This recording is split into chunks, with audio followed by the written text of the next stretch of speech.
Yeah. Great. Поехали.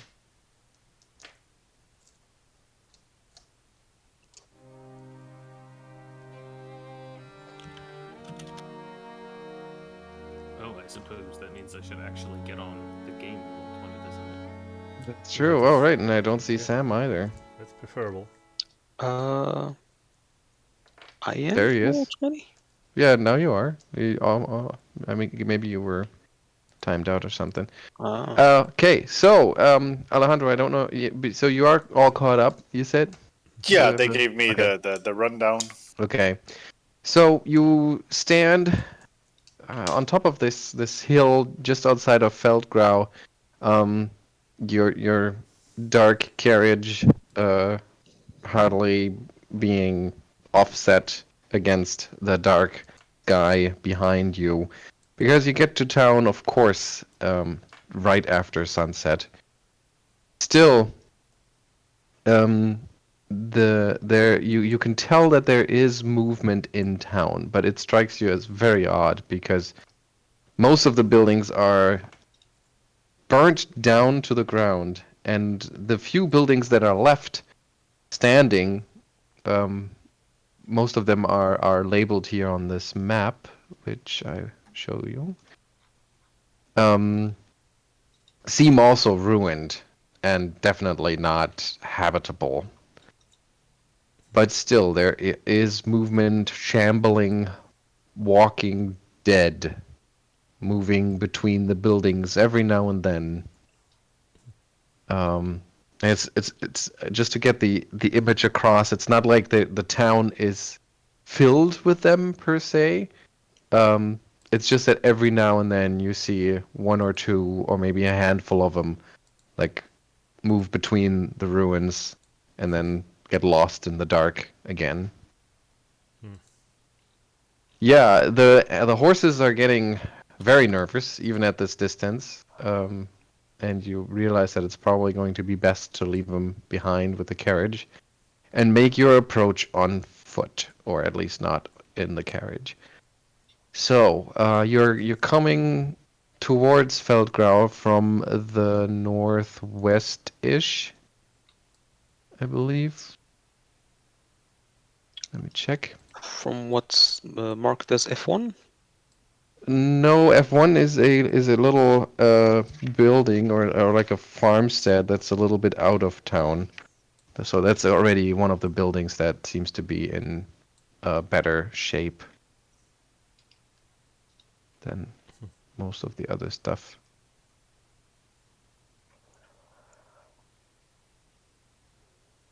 Yeah, so it's basically up to you how you want to approach this.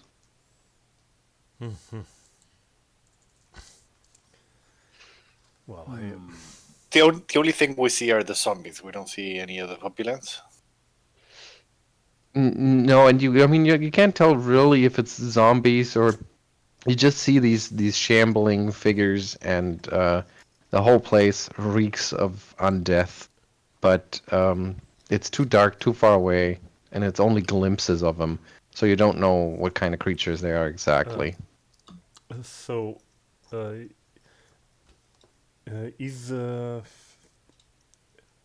basically I want to check if we know, is this actually normal state for Feldgrau? That would be a knowledge local or knowledge history, I guess.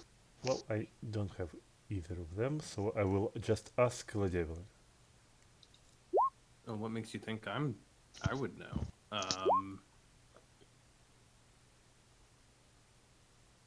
Well, Emaírel has certainly heard rumors of a curse lying on Feldgrau, but it was more in the sense of like some spirits of those that were brutally murdered, being restless and haunting the place.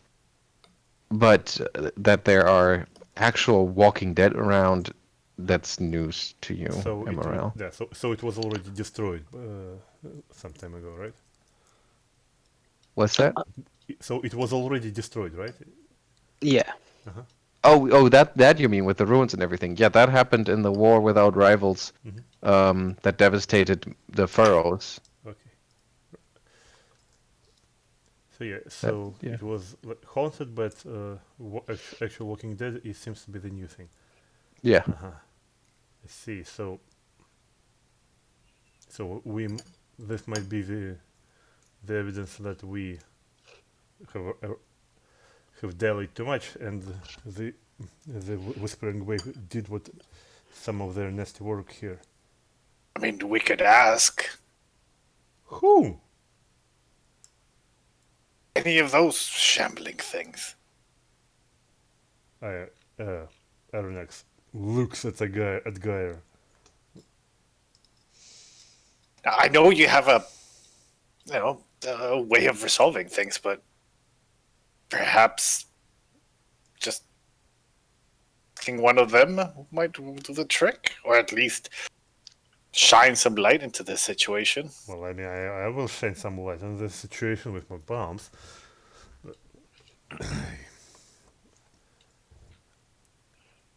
Well, let's start just by getting a little bit closer. Aye. Geier has a good point. Just because they're dead doesn't mean we can't reason with them. Exactly.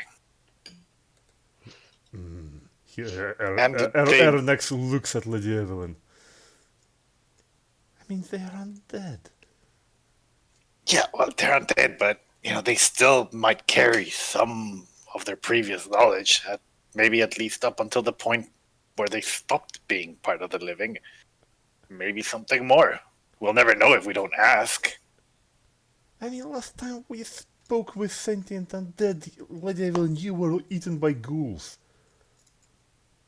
Hey, Oh, are that you was a saying long all the time ago. undead are the same and that ghouls are the same as this shambling creatures? Ghouls are a very particular and very nasty sort of creature. That was a long time ago as well. Like, And by that I mean a week or two. yeah. Not a year or more. I think my my ability to persuade the undead has grown significantly since then. Fine, but please remember that my explosive supply is limited and I won't be able to keep them off your head forever. Okay, we'll just need one then. This fool servant speaking to undead.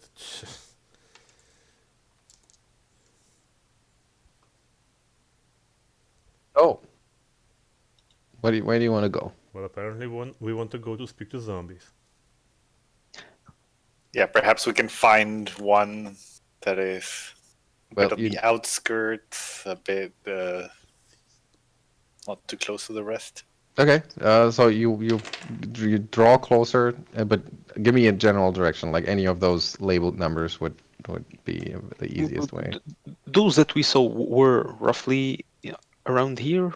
So yes, I suppose we're going towards Yeah, F- somewhere F3. near the center of town. Yeah, there seemed to be more movement. Wrong thing, sorry. Just wanted to draw a line. So you want to walk straight towards the center of town. Well, kind of skirt around the walls, because we have maybe this as cover. No, the walls are... Everything is just burnt down to the ground on the outskirts, and it gets just a little more discernible towards the town center, but it's all in ruins. It's just a ghost town. If we start at F1, since it's kind of on the periphery, we can check it out without getting too deep into the middle of things. Okay. Mm-hmm. That's true. It is somewhat on the periphery. In fact, it is so far out on the periphery that it's not even that you can get there without actually being in line of sight from the rest of the town. The farm itself consists of a small farmhouse and 2 outbuildings. The roofs have long collapsed, exposing splintered frames of gray timber. And beyond the farm, you see a sodden, unsown field that stretches to the edge of the shattered town of Feldgrau. The barren earth is scarred with muddy trenches and covered with a perpetual wash of low, swirling fog. Dead trees, like pale and wiry skeletons, grasp at the dark skies, casting their long, ghostly shadows over the crumbling ruins.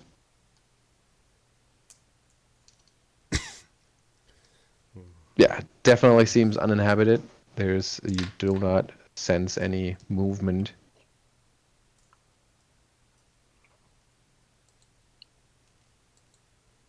Want to check out the buildings, farmhouse, or the outbuildings? Yeah. Okay. So as you move, or as you carefully open what's left of the door to the farmstead, or the farmhouse, you spot something odd. There's well, it looks like an altar, almost, and on it, the very bloody remains of a man dressed or covered in the remains of a dark robe and an amulet with a gagged skull dangling from his dead neck. How fresh is the corpse? I can It's tell you. fairly recent, so I mean, days maybe, but not weeks. So it There's could all be like sorts of of imagery around, like fetishes and stuff. Very strange looking. And you see a weird looking rune that's been painted with the blood of the victim. Is this the sort of shenanigans they were trying to do at Harrowstone? I wonder. You can give me a knowledge arcana. They're not very subtle, are they? They didn't leave any of their dead behind at I can't make a knowledge arcana. Harrowstone. I'm not great at this, but wow, your one is an 18.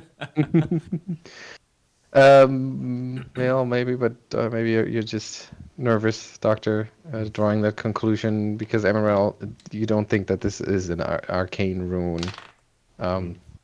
Doesn't say they're not doing the same thing in Feldgrau, but maybe at least not here. Does anything in the room ping as magic? As magic, no. What about a religion check, maybe, for that? Yeah, sure, if you want to consider what this is. It looks mighty Or like a his- sacrifice. Geier can do a bit of religion. Mm-hmm. I'll let Evelyn talk to it. Yeah, Evelyn, you do recognize this symbol. It's fairly unknown outside of Ustalav, I guess. Very, very arcane in the sense of esoteric. But it's the symbol of Giselda, which is the mistress of the hungry moon, the lord of werewolves. Aha.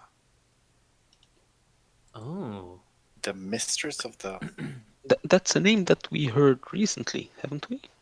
Giselda, yes, you did. You heard that the demon wolves are actually worshipping her. Yes, that makes sense if they managed to track down and kill one of the Whispering Way members and left this as a mark of their passage.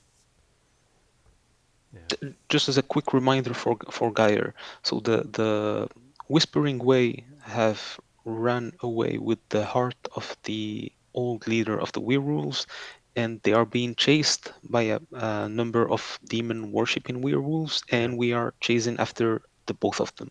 Yeah, because the assumption is that if the huge dire werewolves get their hands on the heart of the chief, so they will be the new top dogs, and that would be bad for everyone. Okay, so neither the Whispering Way nor the demons after them are the friendly sort of bunch. Yeah, no, not at all. I'm still we don't exactly know what the Whispering Way is after here Well, yeah. either. I think we But know whatever that they're after, they're responsible for the death of the doctor. Yeah. they took the heart of A werewolf. a werewolf chieftain, and they kind of arranged the whole assassination of of her. So and one of them, the leader of this particular bunch, has some sort of homunculus familiar type thing that is very disgusting and creepy.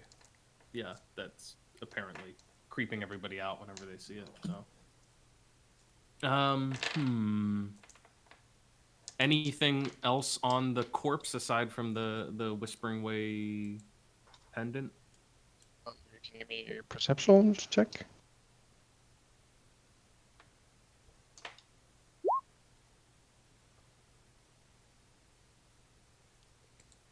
Nothing on the corpse, but as you look around the altar, you see some bare footprints in the blood. And yeah. Humanoid footprints or animal? Yes, humanoid. I guess we'll follow those. All right, that's a survival check. Well, while we follow them, I think Aroden will try to drag the corpse off the altar and put him in more respectable position. I have no training in survival, so Yeah, no, it's hard to once you leave the puddle of dried blood, it's hard to track. You lose the track immediately. The do trail. I at least get a sense of which direction they were headed? Just out of the building, and that's pretty much it. And but yeah, exactly. Geier will help Arronax with. Yeah, the guy was a scumbag, but he probably shouldn't be left just lying on an altar. And conduct the rites of Pharasma. So strange that they would Well, I mean, barefoot here. Well, I'm fairly sure compared if they transform to those huge things, then shoes probably can take it.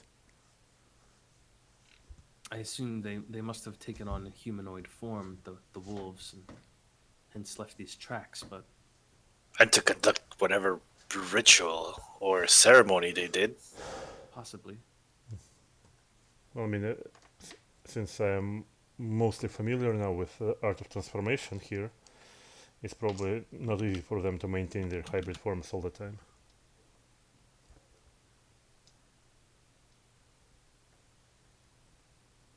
Although, I actually don't know. So, if can I actually make a knowledge check to see if they can maintain their hybrid forms? Sure. Give me a knowledge local. Okay. Yeah, totally. They can totally do that. Yeah. Well, or maybe not. I mean, it's my scientific assumption. I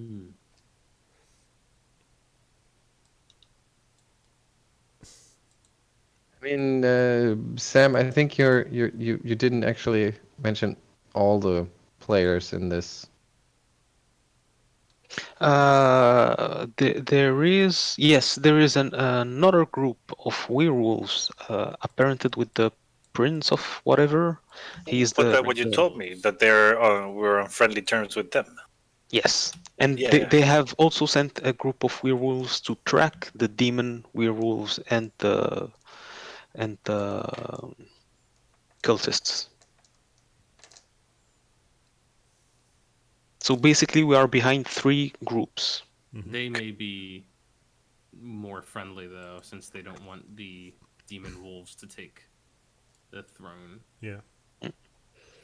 And, well, we have The scarf. yeah, the scarf identification check for them, so they don't tear us to shreds immediately upon encountering. Hopefully.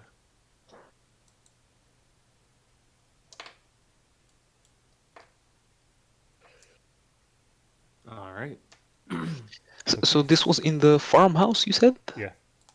Yeah.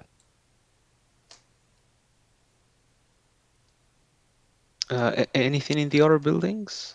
The old buildings are just in ruins. Okay. Shall we make our way in then? Yeah. Well, let's do this. Way to go. I suppose we will approach the town. Is there any part of... Do any of the structures look like they're more intact, or maybe like a second story? Well, like I said, basically the labeled ones are more intact. Like they at least have most of their roofs on them, while the rest are just kind of, burned out and broken down. I guess, is there anywhere that we might be able to get a good vantage, is what I'm looking for, a high point, because, although we're looking down at this map, our characters can only see this ruin in front of us, so... You were on overlooking the whole town from that hill. Okay. That so you are aware of this layout that you see on the map here. Yeah. And also to answer your question, the highest point in town would probably what's labeled as G, which appears to be an old tower of some sort. Down by the eastern side. Mm-hmm. Oh, wait, 1 second. I need to take a bottle to Lisa. I'll be back in a second. Mm-hmm. Kind of want to see what this F2, F3, F4 collection of buildings is. They're all kind of in decent shape and clustered together. Well, yeah. Well, fine. Although I'm feeling a bit ambivalent on topic of barricading ourselves in a house in a town full of zombies. I'll just talk to them. It'll be fine. You keep saying that. It is very possible, mind you, that these zombies are under the control of the Whispering Way, considering we know that their cult is all about not just the creation of the undead, but their domination of them. So we ought to be careful. But how will we know what there is to see unless we get close enough to see it? You say that like if it was ordinary zombies, it would be nothing to worry about. I mean, ordinary zombies would eat our brains as well. I'm sure that between Geier and myself, we will have ordinary zombies more than under control.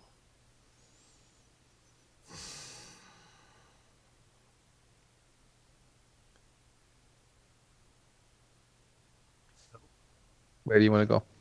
Well, we probably will go something like this and...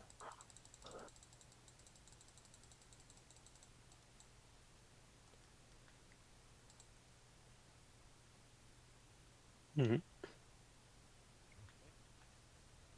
So you move towards building this cluster of buildings here. That's labeled F2, F3, F4. Probably. Okay. We'll do it like this. All right. Okay.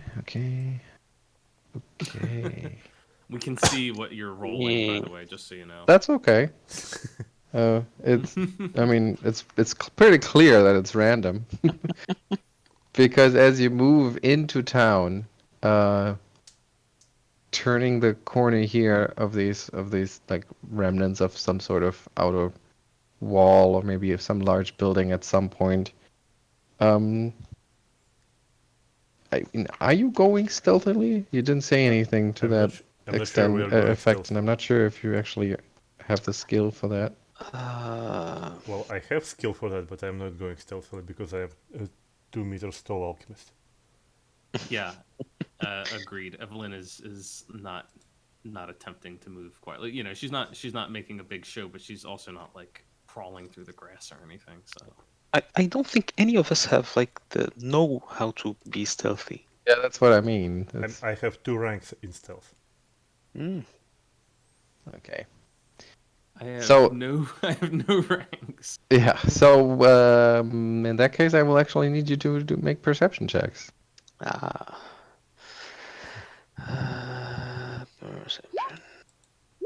Mr. At least you- Montianu is actually skillful in stealth, but Sorry about that. Back. I don't think he's. We If we're not moving stealthily, I don't think he is either. Who's not moving stealthily? nobody except Any of us, except none Demon of Wolf us are moving Marauders. stealthily. Which is the problem here? Yeah. Actually, no. I take it back. He's. I mean, he's got some natural skill in stealth, but he's not great at it. Okay, but he is. I need a perception check. He'll make a perception check. Yeah. So most of you, I mean, enough of you make it so that it's not really worth it to count it as a surprise round. So as you turn that corner here, you see a couple of or a pair of werewolves in hybrid form trying to sneakily scout out the place. So like you see them kind of with their heads down, trying to circle the town proper, trying to get around.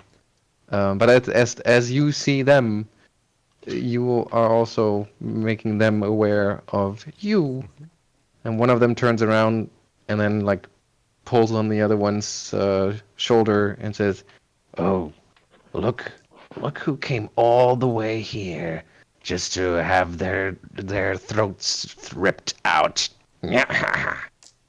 And then they like get on all fours and start galloping towards you. So let's go with an initiative check. And let's just assume that this is a 5-foot map for the next few rounds. Okay. I'll have you know, I make a very poor snack. You look like beef jerky. Yeah, and beef jerky that's, being left out in the sun a little too long. Oh no! So that'll be a 12 for Geier. Didn't click my tracker. No. Now you see, with these people we can speak actually. 12.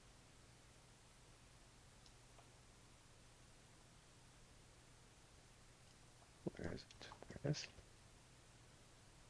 And Evelyn. Evelyn rolled the 12. 12 as well. Montianu rolled a 25. Of course he did. 25. All right, so no surprise round on either side. Mr. Montiano goes first. He's probably just gonna delay his turn and stick close to Evelyn. He'll basically be by her side.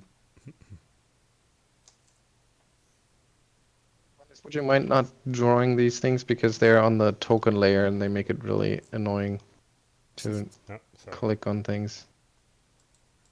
Is that okay? Yep. Assuming that was you, Carnes. Yeah, it was me. Thank you. It's alright. Thank you. Okay, sorry, Anthony, what was that, Mr. Montiano? He's just sticking close to Evelyn and I suppose delaying his turn for now. Okay, yeah. Like I said, the demon wolves are making a fast approach, and Emaírel, They should trigger. even Yes, before you. combat reflexes. Okay, there you go. Go for it.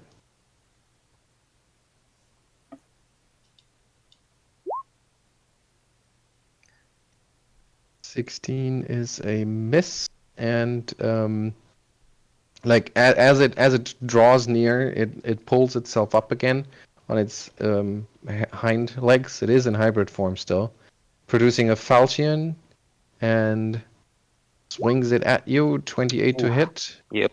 For 16 points of slashing damage, and you realize why everybody is speaking in hushed tones of the demon wolves. Because these guys are definitely more powerful even than the werewolves you've encountered so far. The other one in the pack actually applies some pack tactics, circles around to flank with his buddy. Do you have a second? Your combat reflexes? Yeah, Yep. so you get another one.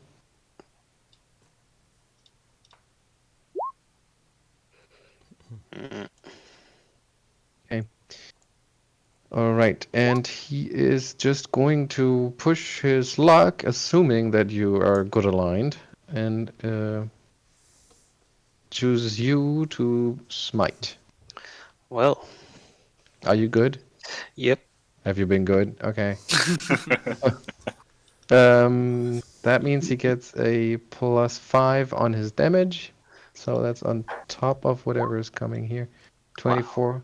Oh, okay. 24. The no Oh, bonus to attack. well, 26 actually because of the flanking. Ah, yep, that hits. All right, max damage, 23 points. This is not good for Emaírel, of course. And I will probably forget that he is trying to smite you. And I won't hold it against you if you don't remind me. Doctor. All right. I didn't get to use my mythic power in the Evil 3 encounter, so I think I will use it right now. With my newly discovered accelerated drinking, assured drinking ability, Aronax will expend one of use of his mythic power and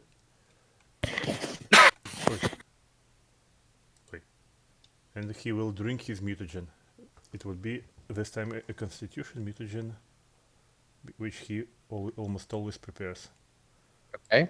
So that's a swift. Yeah, that's a swift action, and as his normal action, he will make a full attack at both werewolves by using his new discovery of fast bombs.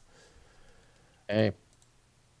So one of them first would be in this werewolf, and second in this werewolf. And of course, at this point, their splash damage will include Geier and Emaírel, which I will exclude both of them. Okay. Okay, let's go with this then. So almost instantly you see how a vial of some crimson liquid appears in Aronax's hands, and it almost instantly vanishes in his gullet. And in the next moment, two sparkling vials fly into werewolves. Alrighty, Ooh. I like this. The first one is against this one, you said? Yes. 24 against touch is, of course, a hit. Bomb goes off. It's a pretty impressive blast. But the damage is very disappointing. It seems like the fire doesn't really do them much harm. The second one is a confirmed crit. So the 53 points of damage. Is that right? 53? Really? I mean, no idea. No, I think plus 5d6. Yeah. Is it really 10d6? Well, my base damage is 5d6 now because I'm 8th level alchemist. Well, no, with 9th level alchemist for bomb damage. Because it should be doubled, so it should be 53 just, I think, not. No, not I have you at 46 bombs. 46 plus 5. Is it some?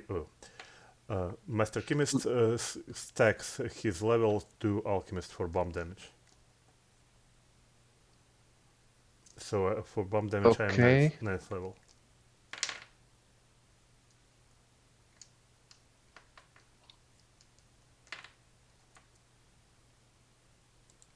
Well, then Hero Lab is counting this wrong.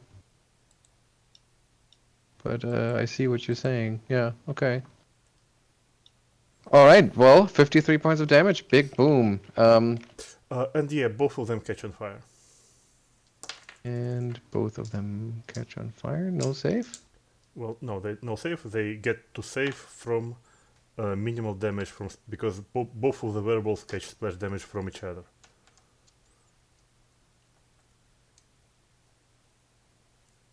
Wait, so the catching on fire thing, that's because of explosive bombs? Yes, and well, they are within 10 feet of each other, werewolves. So Yeah, I get that. I just want to... and so they roll saves against that.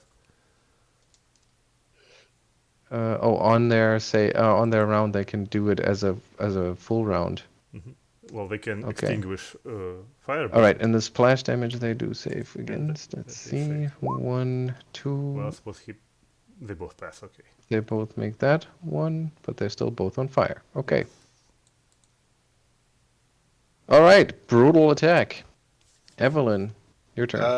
Geier also rolled a 12 for Where- initiative. Well, where did so- Geier go? Why is Geier Well, not in he here? wasn't. He rolled I don't know. just in chat. Because I rolled manually, I didn't click my token. No, I did put you in there, but then you somehow disappeared. Okay. There you go. Your turn. I mean, Evelyn can go first. No, you but- go by all means. Go ahead. Okay. Jack. So Geier looks at the other werewolf, like, your existence seems cursed and tortured, not like the other werewolves that could be. And he gestures with his hands as he speaks, and makes a gesture of like ripping his soul from his body, casting Purge Spirit.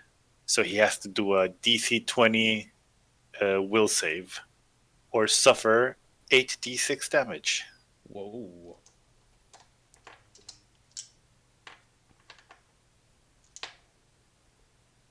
Give me a second. Isn't that only against incorporeals?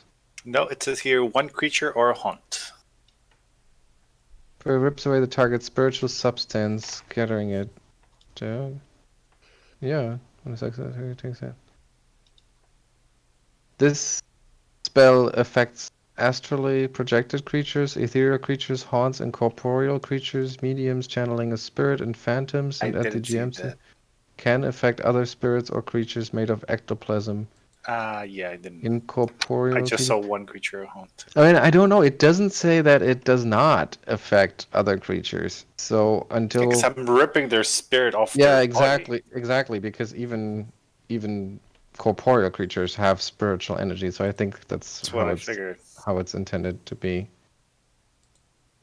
Okay, so what kind of save do they get? Sorry. It's a will save, DC 20. DC 20 will save. Made it once and failed it. But why twice? It's just one creature. Oh, it is just one creature. Yeah. Well, in that case, they Then it made it. takes which half one? damage and is not staggered. Which one did you pick? The upper one or the lower? The upper one, yeah. Okay. And damage?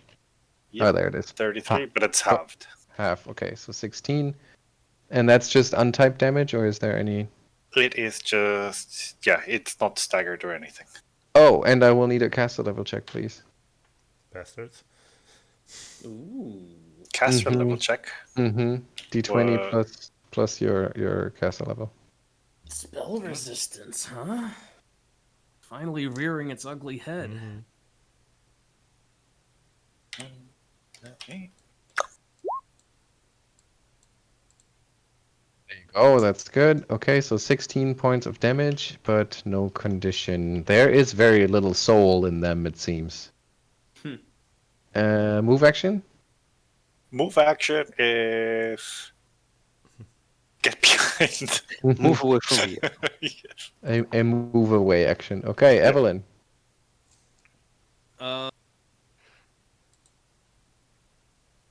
I'll have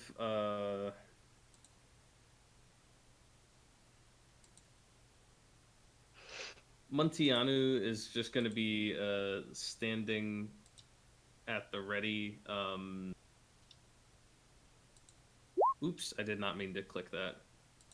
Yeah, it seems like a reasonable use of your turn. He is going to have his whip at the ready. Okay. Meanwhile, Evelyn will gaze at the one. It's kind of hard for me to see. They both look like they're hurt, right? They are, but this one is like severely hurt, and this Oh, one okay, is okay, I see. Okay. only injured. Evelyn will gaze at the one to the north, and she'll just say to it,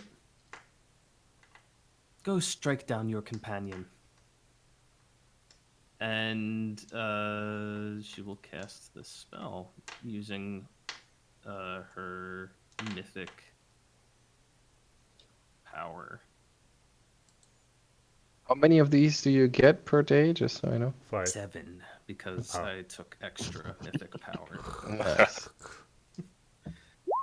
But each of you gets a different number then. Okay, that's great. Yeah, then. so her the DC is only 18, but it is at a -3.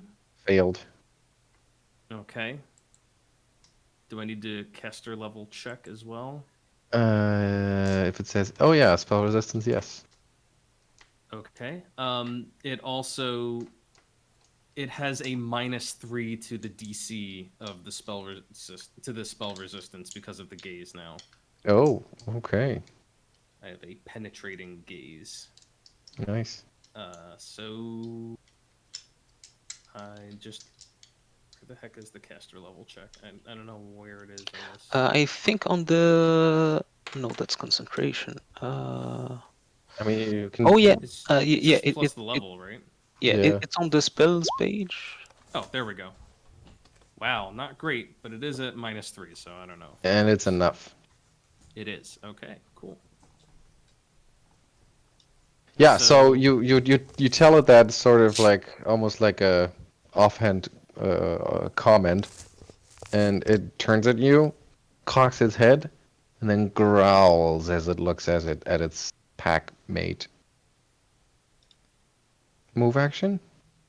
Nah, I'm fine. Oh, wait. If it's Emerald's turn now, then if he kills this guy, then this guy will not have to kill him, and if he kills this guy, the murder's commander will kind of. Whatever. Never mind. It's no biggie. Is this the same day as the tree fight, by the way? I think so. Yes. Okay, all right. All right. Then it's Emerald's turn. Okay.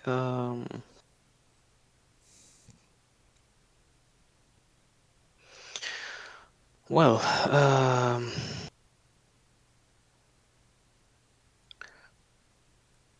Emaírel is going to take a step to the side and attack the newly charmed werewolf, Okay. hoping that it won't break whatever spell Evelyn put on him. 26 is a hit for 16 points of damage. And he'll also try to figure out whatever he knows about their resistances. Okay, so first of all, your spear is just masterwork. That's it. Yeah. Okay, sure. Level 9. Why have a magic weapon? Well, that's level 8. yeah. So that's 26 to hit, 16 points of damage, which means I don't know how that works. Does anybody know if they have two different damage resistances? Do they like stack or do they overlap? I think they should be overlapping. Because if they have, like for example, if they have like 15 silvers and 10 magic or something different like that, so No, that's not what I mean. I'm just gonna share this with you because I'm sure Emerald is gonna roll high enough anyway. They have damage resistance 5 versus good, and 10 versus silver. So I guess that means if they take damage from a silver weapon, so five then should probably be negating 5 points from silver weapon. Yes, I think so, Paklemir. what's that? At least I think so. I mean, I think so if they get damaged by silver, so their good resistance will shave something from that. Yeah, but shouldn't the good resistance also? No, I don't know. I don't know. I think they overlap, at least. I think so. Wait, let me just think about I mean, this. they're not being hurt by either. I think it's just basically 10, Yeah. right? Because if you hit Yeah, him with a silver weapon, it would negate the 10 DR, but they would still get some DR from the DR good. And if you hit them with a good weapon, then they would still get the full silver resistance. They would get the yeah. silver resistance, Well, yeah. And if you hit him with I a think good silver weapon, Then you get hit. around both of them, yeah. Yeah. Okay. So basically, the higher applies if you don't go around either. Okay, so 10 points of damage go off, so it's only 6 points of damage. And you take a step, so I assume the second attack is also an attempt, but that Yeah. fails, misses. Monteanu. By the way, He's staying put. Okay. The wolves. This one is on fire, which he doesn't really care about because it doesn't hurt him that much. It just makes him even scarier as he turns around Emaírel and kind of jumps you. Emaírel is going to take an immediate action to get a bonus on AC by spending some mental focus. Okay, so where's your AC now? So after that, it should be. No, sorry, I didn't stress that right. Where's your AC now, huh? Well, you're gonna laugh. It's exactly 29. Oh, really? Wow. Okay. Well, it's 14. Wow. Oh no, no, that's not the one that's smiting you. So it's 14 points of damage, and he follows up with a bite, but that fails. Yeah. Okay. He would take the burning damage, but I don't think you can get to 10 with that. So well, it's 1d6. he's just gonna. Yeah, 1d6 and going. Yeah, that's gonna get reduced to 0 by their resistance anyway. Okay, so that's that. The other one is already in the process of smiting Emaírel, and he's just going to tumble, maybe? No, he's not going to tumble. He's just going to walk around. So as he walks, I believe that will trigger an attack of opportunity from Mr. Montianu with his whip. Sure. Whip it. I'm not. Whip I it. don't think it will. I don't think it will actually do anything. So Yeah, he's, but go ahead, whip it.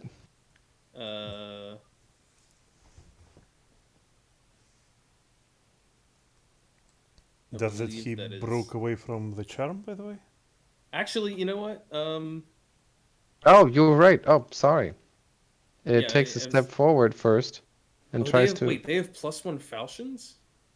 They do. Yikes. But it was compelled to attack its buddy first, so that's what it's going to Yeah. do.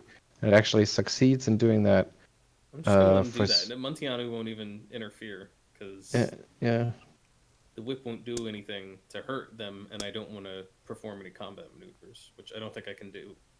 Luckily for me, they're not wielding silver weapons, so he does not kill his buddy. And then snaps out of it.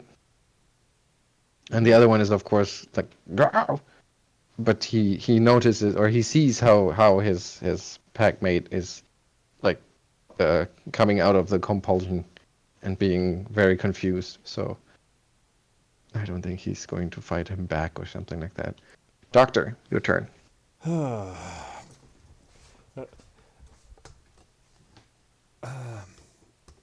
Emaírel, do you think you can survive this round? Maybe not. So okay, then I will.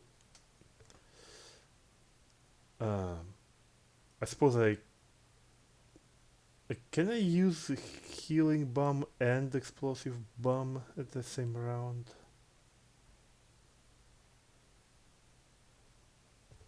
because I'm not sure. What do you mean? So Like that the, with the quick bombs, throw one healing and one explosive, one Yes. regular. Yeah.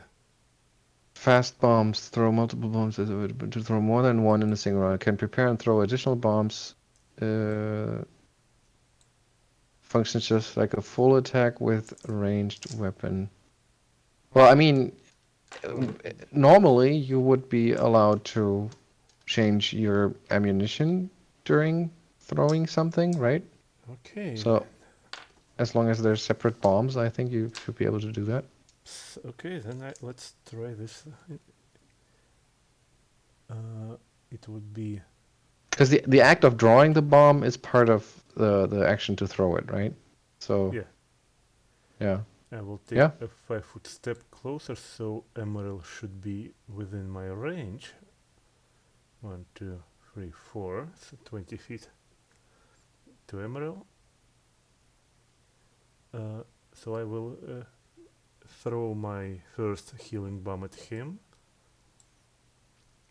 and the second would be an explosive bomb into this more healthy werewolf. Hey. I will exclude werewolves from healing bomb range. Okay. I think I can do that. Okay. Emerald has cover and is in melee against your bomb, just so you know. That is so not cool. So, alright, I will use Cure Moderate Wounds on you for now, just in case if I miss. Wait.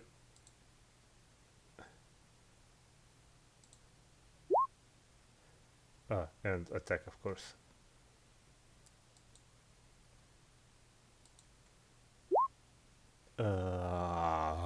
Yeah, that's a 4, so that's a miss. So What happens when you miss with a well, healing bomb? He I takes like splash healing, or I suppose he does. Yes, he well gets 9 points of healing damage. if the minimum amount of damage the cure spell is capable of healing. Yep. It's better than nothing. Okay, and then the explosive bomb is a 24 against this one, you said? Yes. So that's a hit for 23, which is then reduced.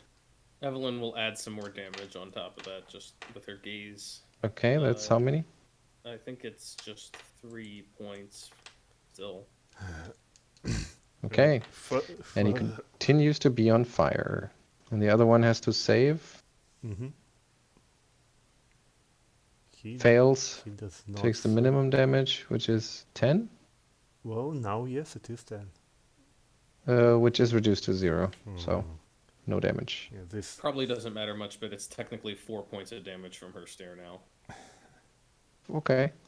Oh, but she gets to... No, she only gets to add that for this one, right? Not for the other one. Yeah, just for the one that she's gazing at. Yeah, okay. yeah, this Staring. Geier, your turn. Geier will turn towards the. What's the effect on this one? They're both on fire, but this one has another effect, right? Yeah, that's because He's smiting. he's trying to smite Emaírel. He's very focused on Emaírel. Okay, so I will try to divert its focus by taking out from my tattered pouch this little figurine. Start toying with it, casting Bone Shaker. And Make that will those be a DC bones. 18 Fortitude save. Fortitude. And it is still taking a -3 to its will save. Oh, fortitude. Never mind. Fortitude, Yeah, Fortitude, yeah. I will need a spell resistance check or cast a level check first. Caster level check. It is taking that penalty to its resistance though, spell resistance. Okay, then should be easy. And wait. Since it's a necromancy spell, my caster level goes +1 because of the sanguine feat. Nice. So, for the caster level check, does that include that? Yeah, I believe so. Change it to 9.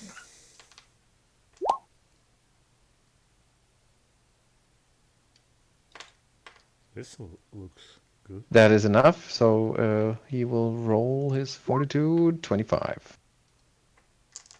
Yeah, And that negates. so just negates, Yeah. nothing happens. Okay. No. Yeah, it's a move action. I'm standing just fine. Sorry, Emaírel. Evelyn. Um.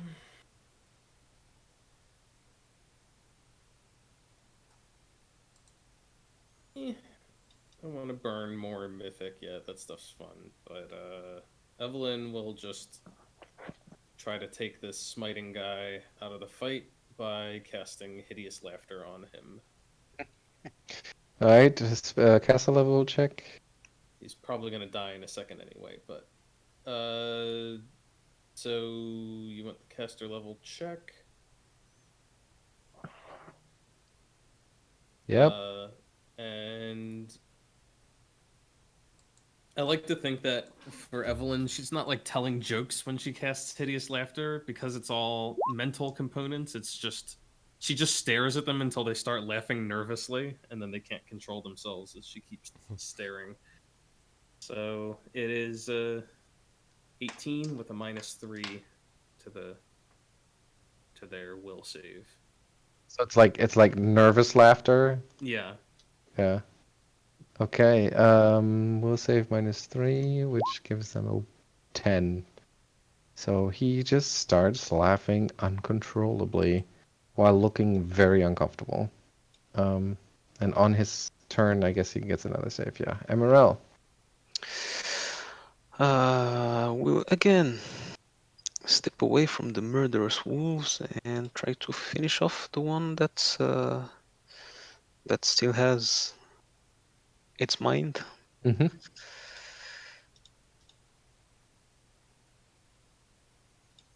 27 is a hit, and 22 is so much damage that even with their damage resistance, it's not enough. And he goes down. Well, he goes down. Yeah, he goes unconscious.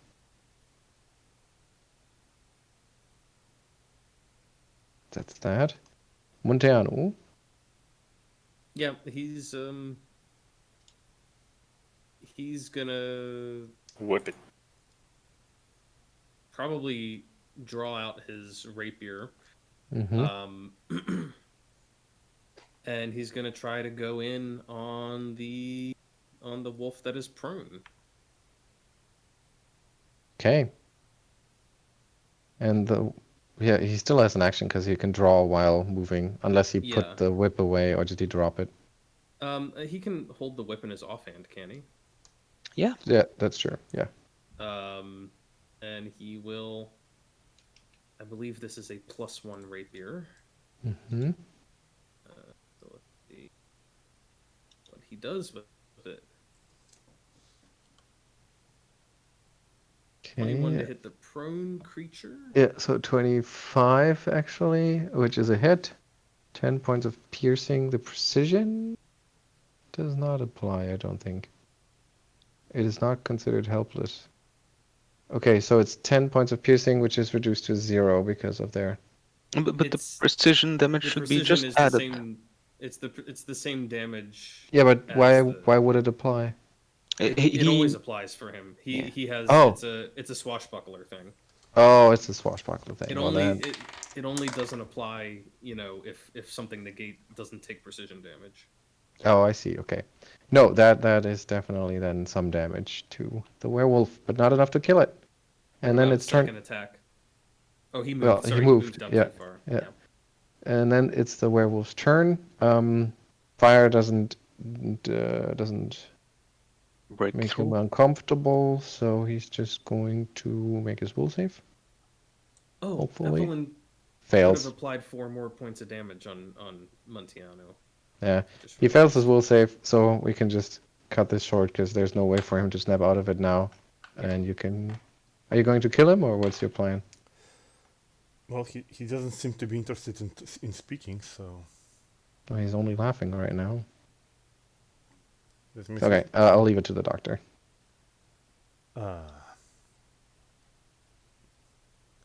Well, So what can I say?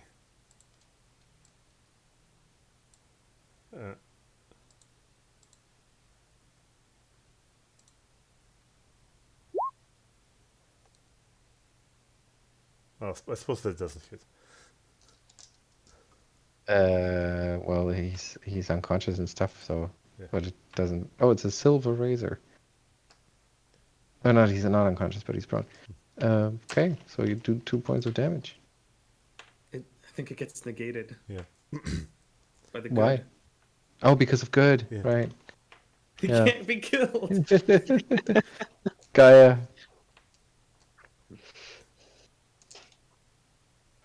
Geier doesn't want to take Bone Shaker again because they're quite fortitude-ish. So he's just gonna magic missile them. Yeah, that sounds like a good idea. So that is one No, I 1d4 plus 1. No, I think it's 44 plus 4 Yeah. at this point. 2d4 plus 1 because of Mythic and Augmented. If you Wait. well, that can't be. No, you would have to. I know for every 2 caster levels beyond first, I gain an additional missile. So 4 at 7th. Yeah. And it's not necromantic, so it doesn't increase. So it's 4d4 plus 1. And even minimum damage is enough to send them into the negatives. What happened to my forward slash? Yeah, and that definitely stops his laughter with a gurgling. A little peace and quiet, please. I don't want to disturb the dead. Well, that was fun. By the way, Simon, can you please give me another charge sheet for summoned creatures? What do you need? For a dire wolf. Dire wolf now. Damn. The little doggy got an upgrade. Well, I'm not going to summon it yet, but I have it prepared. That's a doggy. That is indeed a doggy.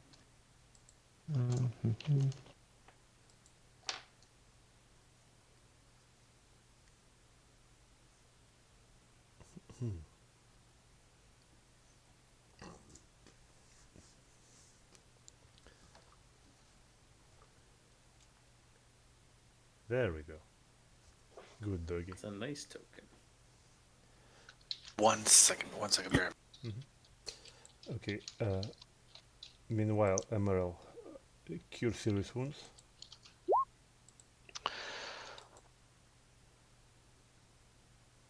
Oh, thanks.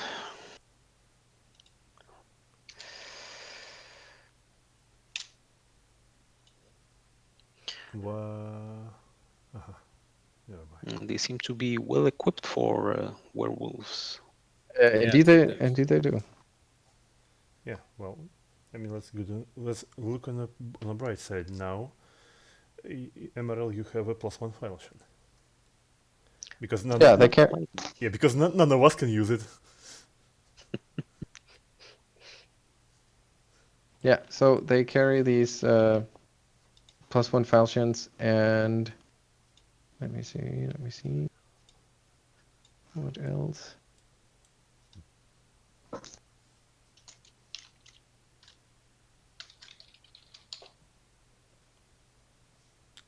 Although, I guess if falchions are. They also have a +1 breastplate, each of them. Whoa. No. And each of them carries a wooden holy symbol that looks just like that rune in the farmhouse. So, wooden holy symbols of Giselda. They're like werewolf paladins. That's crazy. These guys are stacked. Demon. Well, not exactly paladins. Like anti-paladins. Kinda. They can smite, so that's Who can smite? Mm-hmm. the werewolf. Werewolves can smite. Could smite. Yeah. Could have So smithers. if you loot them, when you start looting them, they're still in their hybrid form, and at some point they're gonna bleed out and die, and then they're gonna revert to their human form, and now they're just these two burly men, lying on the floor, and you see Naked. that. So that's gonna raise some questions. No, they're not naked because they were in their hybrid shape, so they were still wearing clothes and breastplate and everything. Um, and nobody asks questions in Felgrau anymore. Yeah. Yeah, so +1 breastplates. Breastplate is It's medium armor. medium, So yes. I don't think that helps a swashbuckler at all. He needs to be wearing a light. It doesn't help anyone.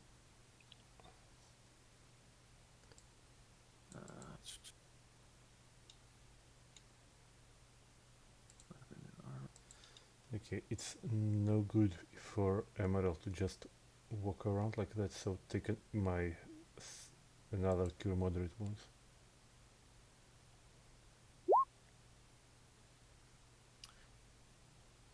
I Thanks. suppose now that we understand there's a significant threat here, Lady Evelyn will take some time to dole out her tricks as well. Mm-hmm. Who gets what? She can implant multiple tricks. Actually, I need to double check how many tricks she can plant right now. Nice first trick. Manifold tricks. There we go. 2 tricks implanted at a time, by 1 for every 4 mesmerism levels. So I don't get another one until next level. Okay. So she will give herself. Do you actually want me to tell you each one's, or I'm just marking it down? Yeah, just mark it down. Okay.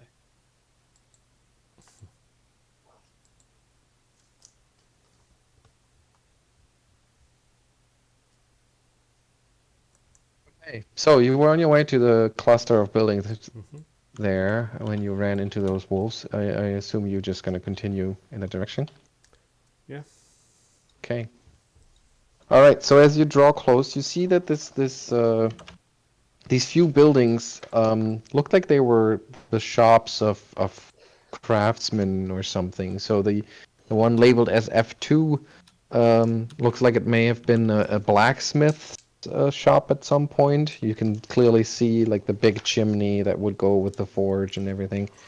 While the other one looks different. There's still it's small, kind of cozy looking, despite its horrible shape. And there is, ironically, a sign outside that's still dangling from its fixture that shows some lit candles that are the paint weathered by the years and the elements, almost rendering it unintelligible, but you could just barely see this sort of candle stick. So which one, F2 or F3? What color are the candlesticks? Can I take one? No, they're painted on the... Painted. Sign. Painted. Yeah. Yeah. Well, it's either an inn or a chandler, No, it's a blacksmith. or it's a blacksmith.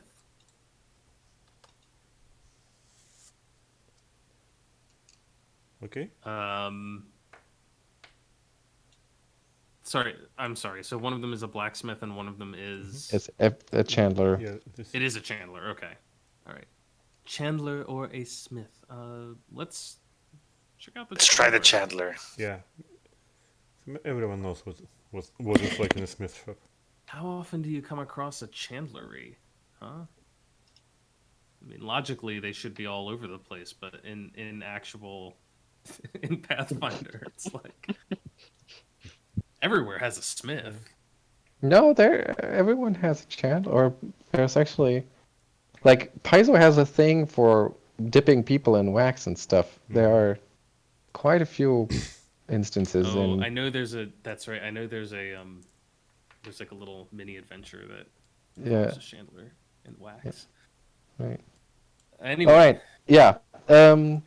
You open the door, which is of course easy to do. It's just barely hanging from the hinges. And you're surprised to find that the chandlery is still filled with shelves and hundreds of candles filling the shelves in turn, Hmm. just lying there in pale lumps of tallow and wax beneath years of dust. Several small copper kettles hang suspended from an iron rack over a brick hearth, and above the kettles, dozens of half-completed candles hang from iron rods. On a nearby table sits a spool of twisted cotton thread, waiting to be measured and cut into wicks, as well as a variety of wooden molds. Give me a perception check.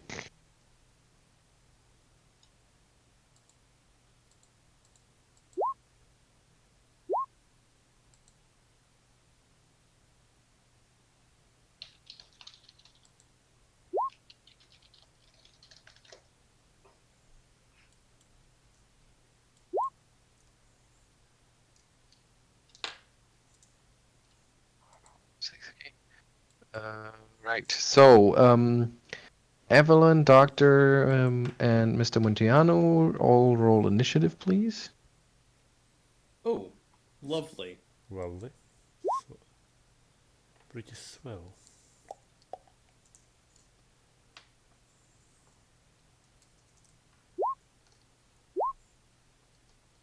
Okay. So, you open the door. You see the place filled with candles and candle components and tools and stuff. You carefully take a few steps inside, looking around the place, kind of curious to find it's so barely touched. When Dr. Montiano and Evelyn, you all hear the sound of marching feet approaching all of a sudden. Many marching feet, like chung, chung, chung, chung, chung, chung, chung, chung, chung, chung. And you, I guess, realize what's happening here. They're waiting for something to manifest itself. It's just weird. I guess you're just aware of that some haunt is about to manifest. And the way it works is that since you won the initiative against 10, at least Evelyn and the doctor, you do get a chance to suppress the haunt if you have any means to do so. Okay. And if you want to. Ooh. Well, I can, Me. yeah, I can burn this place to the ground. Would the Not gonna ectoplasmic metamagic rod help? It seems like the kind of no, thing. because you didn't hear it Yeah. manifest, and yeah. That's the only case. Evelyn would just try to leave, I suppose, yelling, "It's a haunt! There's something weird going on in there!" But she doesn't have anything to stop a haunt. I mean, I still have 6 flasks of holy water, but I'm not sure that 1 flask of holy water will make a difference. So, Yeah, probably won't. so yeah, I suppose Aroden also will, Arronax will, like, will swear and repeat after Evelyn, like, "It's a haunt, retreat!" And, Okay, so you rush outside, yeah. Doctor and Evelyn, and the rest of you are not so lucky. All of a sudden, like you hear Evelyn and Doctor say something about, "Oh, get away," but it just kind of fits into your delusion here, because you see yourself as the Chandler at work. You know, in your hands, you have the candlesticks, you have the wicks, you putting it all together, you're doing the work, and then you hear the troops outside, armored feet coming closer very quickly, and then they bang on the door. They don't even wait for you to answer. They just smash it open. They grab you by the throat as they find you because you dove for cover, hiding under the counter, and they drag you across the room, slam your head into a pot of boiling tallow. Everyone who stayed behind, give me a will save, please. So that's Monteano, Geier, and Evelyn, and Emaírel. Not good for Montiano. 15. Is it an evil spell? 16. Because that would give me a -2. Okay, just roll for it and I'll make the call. Are the soldiers offering Montiano wealth or power? Doesn't seem like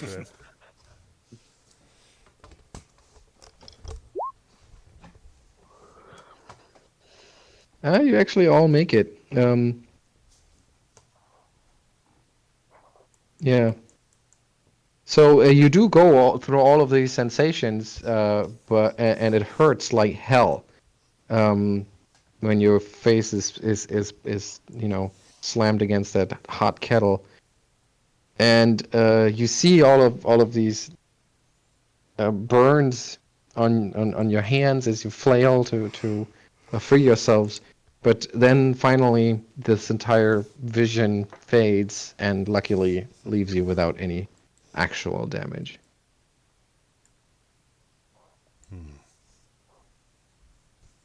Lessons to witness. Geier will cast Detect Magic. There's no magic in this house. So that was just a mass hallucination. Well, haunts don't register as Ah. magic. Okay.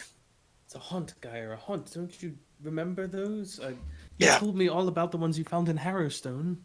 Yep. Sorry. Out of character. Forgot. It's only been a year and a half. Yeah. Yeah. Probably more. Yeah, I don't even know. Yeah. Okay. So the place falls eerily quiet again. Arronax and Evelyn from the outside. You only saw each of your allies you saw them being dragged, they were leaning forward as if somebody had grabbed them by the throat, and they stumbled against that pot, and then they kind of confusedly picked themselves up, looking around like, what just happened? Dusting myself of that's perfectly normal. Does the place still look the same? Does it still look like Yeah. it's in good condition Yeah. and everything? Yeah. Well, Is that just gonna keep happening? yeah, it seems to be so. Well, they seem to be alright, so Aronax will poke his head inside and ask, so, did you find anything interesting in there? No. Let's just move on. Alright, so I guess in the future, let's assume that every house here is like that. Yeah, I think in the future, let's just assume the worst all the time. Seems to be like a mantra to live by. I wonder what could have happened in the blacksmith shop.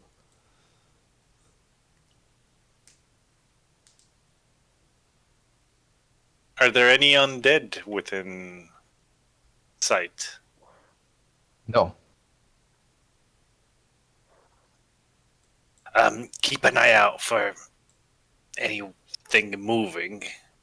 Perhaps if we catch it separate from its companions, we can have a word with it. After all we have been through, Harrowstone didn't do you any favors, Geier, really. Oh, I think I look as pretty as summer. My back.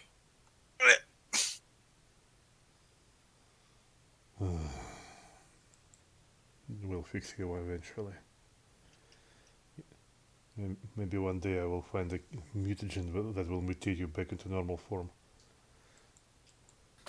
Appreciate the sentiment, but I was never normal, not in Lepidstadt, so no need for that, Doctor.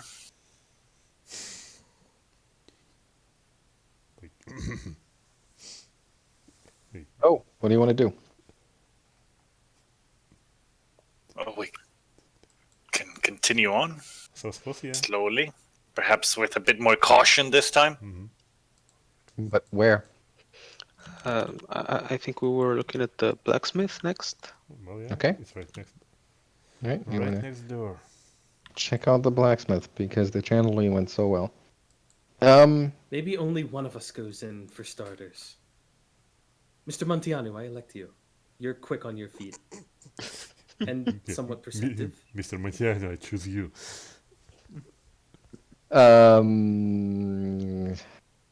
Can you, yeah.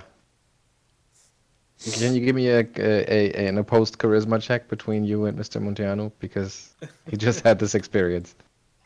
I'm sure you'll win, but still. It is his job to An risk his opposed life. charisma check. Can I offer him wealth or power?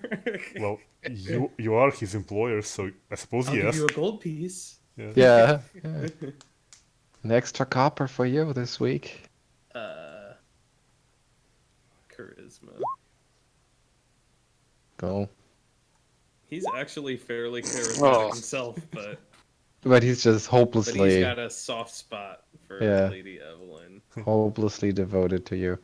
All right, so he just kind of, yeah, all right. Steps inside and finds the building or the inside of the building in actually okay shape. There's a large open forge that stands in the far corner of the building, surrounded by deep stone basins and next to a huge black anvil atop a bench. Another workbench laid with metalworking tools, polishing stones, and dried oilcloths partitions the forge area from the remainder of the room. Two doorways exit through the wall opposite the forge. So, there's another exit essentially in the back of the building that leads outside again. And as Mr. Montiano steps inside, like carefully takes a look around, rapier in one hand, whip in the other, suddenly something in the corner goes clang, and he swings around, like rapier pointed at the corner, and then somebody gets up from his hiding place behind the counter, and he says, "What a lucky coincidence to find you here. This is finally, my luck has come back." And it's Duristan. Well, well. Wasn't It's he? a hunt, Montiano. Stab it. Yeah, wasn't he supposed to be torn apart by demon werewolves? No. I promise I'm not a haunt or any. I know this must seem unlikely, but I was these wolves befell me and my party back in the Shadowwood, and I was bitten, and you see that he has a pretty horrible bite, and he says, I think just to be But- safe, we should put him out of his misery. "No. You remember the Scar Ward? It worked. It saved me. I barely made it through the pain though, but when I finally, at least, was able to get back on my feet again, I decided to go after these demon wolves. No werewolf is going to put Duristan, Silvio, Arizier down like this. They will pay for it dearly." And I trailed them at a safe distance, and I know where they are.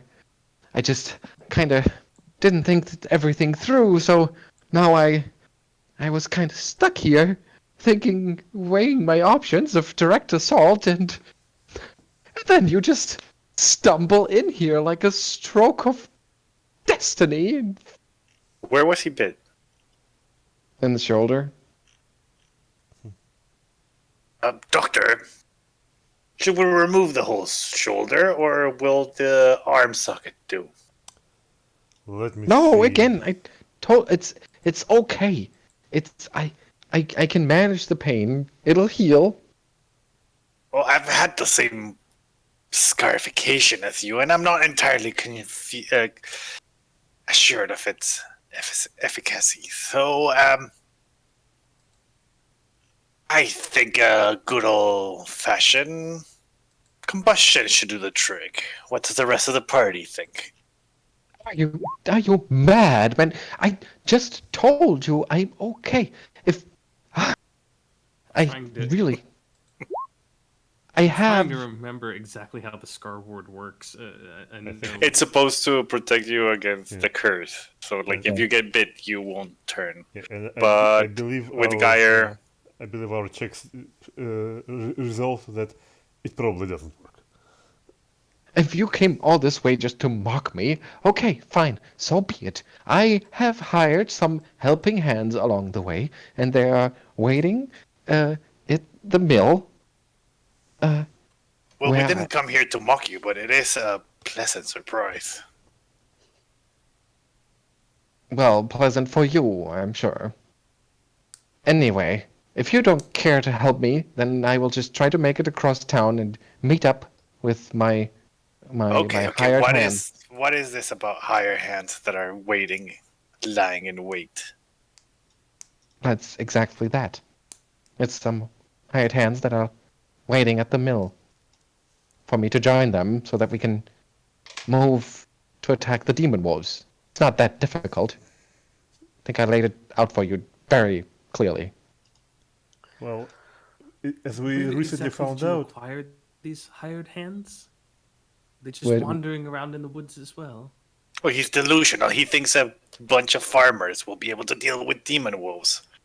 Farmers. Oh, Is- no. They Clearly are raving mad. they are very fine men. They were the best I could acquire on short notice in Artis.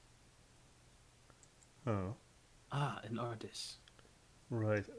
Although we had our certain pleasure of encountering the demon wolves ourselves recently, and well, it's not that easy to to hunt them down even with our power. Well, I'm assuming that you know at least how many of them are there? The wolves. The wolves. Let me see.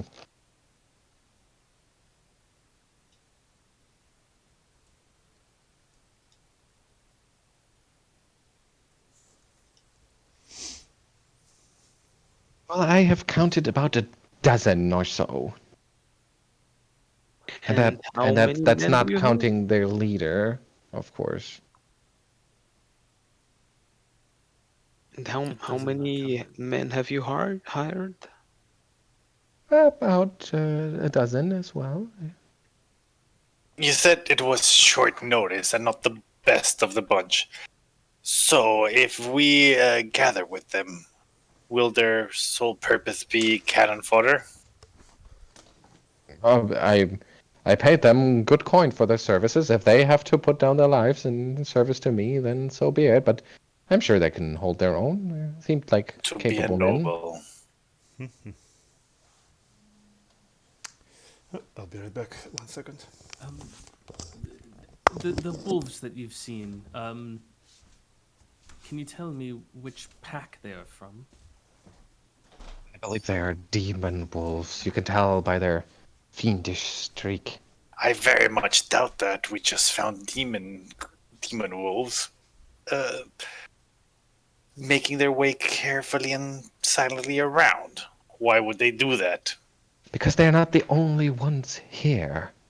There are others. Humans, I think. They are messing with the dead in this town. I don't know how it all fits together, but I know that I am not going to take the this insult of attacking me and my party.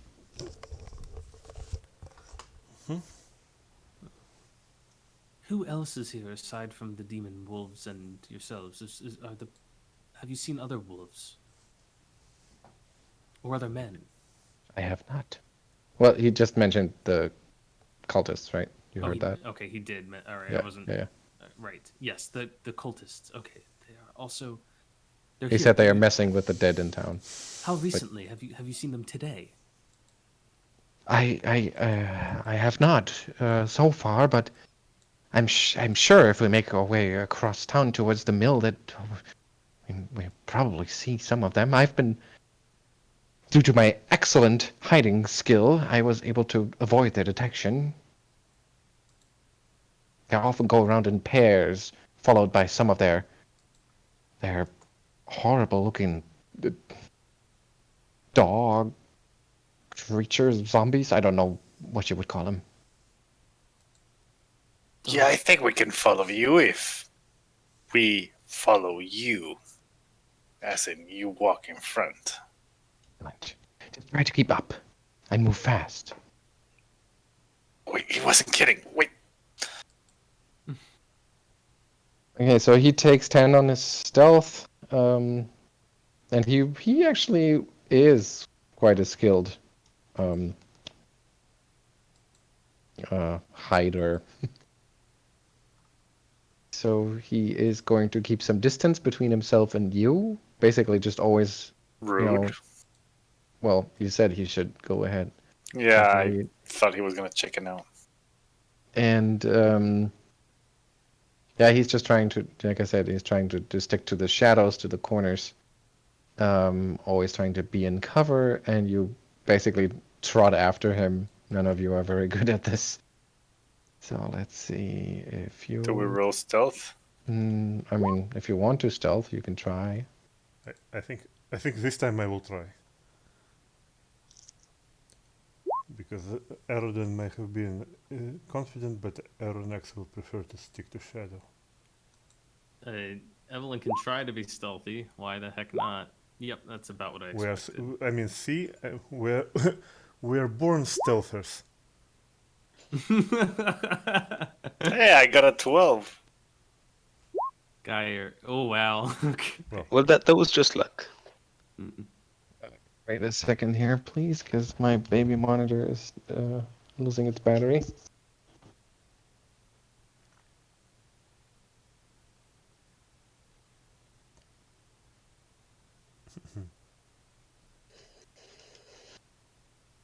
Also, a little Easter egg for all the non-German speakers. Feldgrau means gray fields.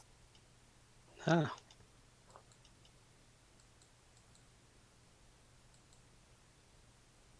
I find that there's a lot of stuff on tabletop RPGs that's in German, and they just like use German words and go like, "Oh yeah, that sounds D&D-ish. That should work." It's like, yeah, oh, it actually means something.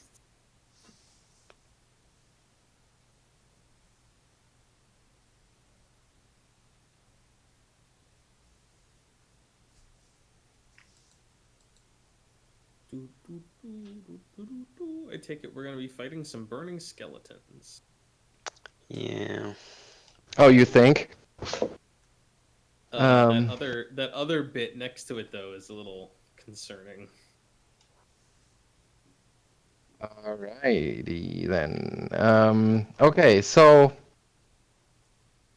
Durstan wasn't kidding. Like when you walk on various tabs here, as you move here, rounding that corner. By the way, you pass F5, so you get a closer look. F5, kind of a larger structure, but also looks like a workshop of some kind, but maybe something that needs more space inside.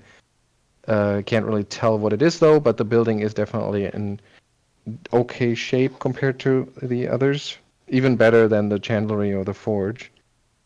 And you already see the mill here, but your attention is first drawn to this part of town, which apparently used to be some like an artisan's corner of town, so something like that. And but it's not the architecture that draws your eye, it's the fact that there are a dozen skeletons accompanied by a woman dressed in black. Trying to find her image so you can be scared. Yeah. Yeah, so she is dressed all in black, wielding a scythe, Ooh. and clearly in command of these 12 skeletons. And as you try to stay away from the center of the square, you, however, do not escape the skeleton's perception. And 24 empty eye sockets that are only illuminated by a bluish-white flame turn to stare at you. And then all 12 of them go like... all start to burn. Flame on. Hmm. Oh, yikes! Oh, and a That's proper a, map. oh, Oh yeah, no! Yeah, but yeah. Oh, it's a lot of skellies. lots And of they're all skeletons. burning. I love that image of they just start engulfing in flames. Yeah, and like all of a sudden the entire square is just brightly illuminated. Okay, so they actually need an aura. Oh, they changed the interface again, the token interface. Yes, they did.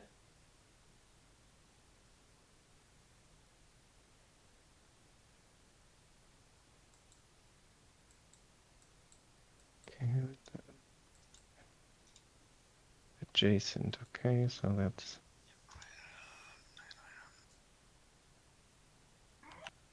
Can you see the aura? Do you know? Yeah. Yep. The You can see it? yellow block. You can see it? Okay. It's good. I don't know where I could not have you see those though. Oh, I see. Okay. All right. So let's just copy them. That's easier.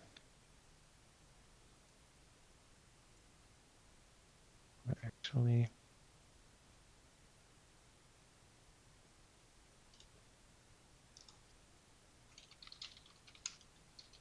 there we go.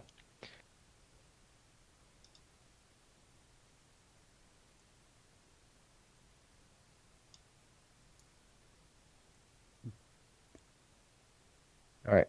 So they're all over that square, and they're clearly also aware of the woman.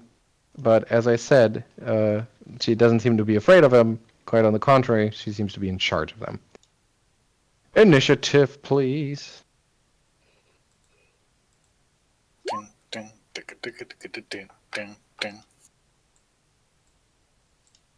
This is the first time in all of this time we've actually encountered the Whispering Way. Mm-hmm. Really? I think so. Well, Yeah, it's only been whispers of the Whispering Way. yeah. At least in person that we know of.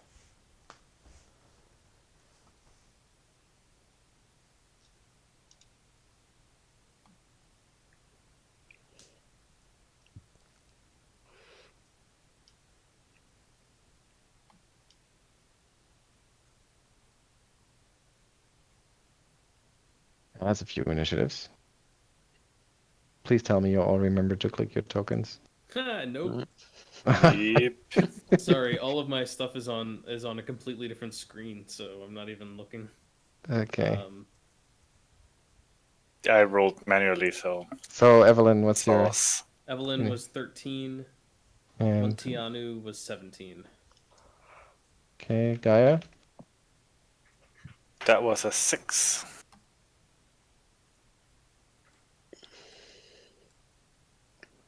Okay. Okay. Wow, the Whispering Way agent managed to roll a 0 initiative. Maybe that's why you haven't seen him yet. Okay. Let's start with the skeletons. So yeah, they all light up, and they are terrifyingly quick with their movement. And they do not really hesitate. They just move in, and they wish to attack.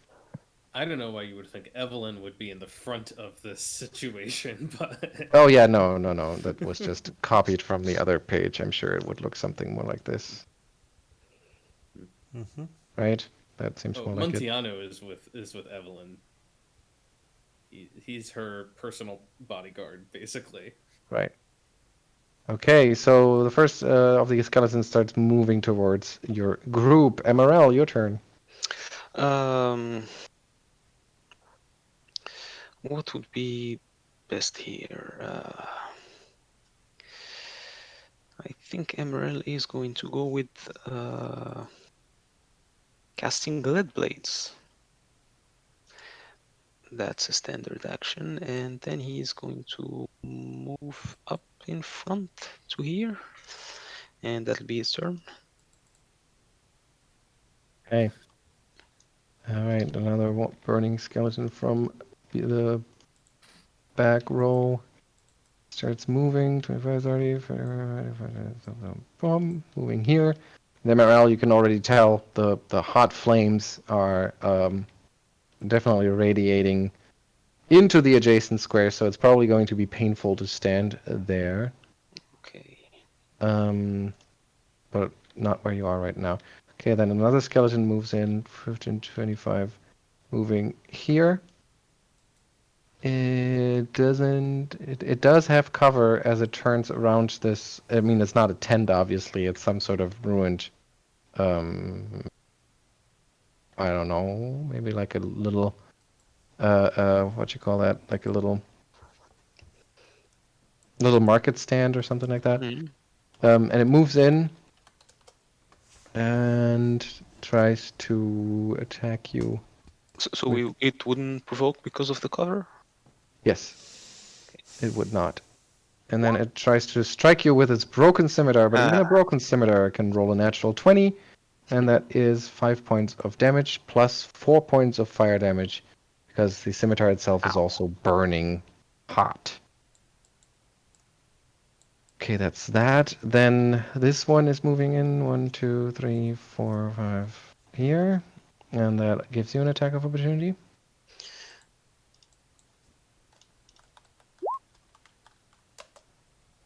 $25 to hit.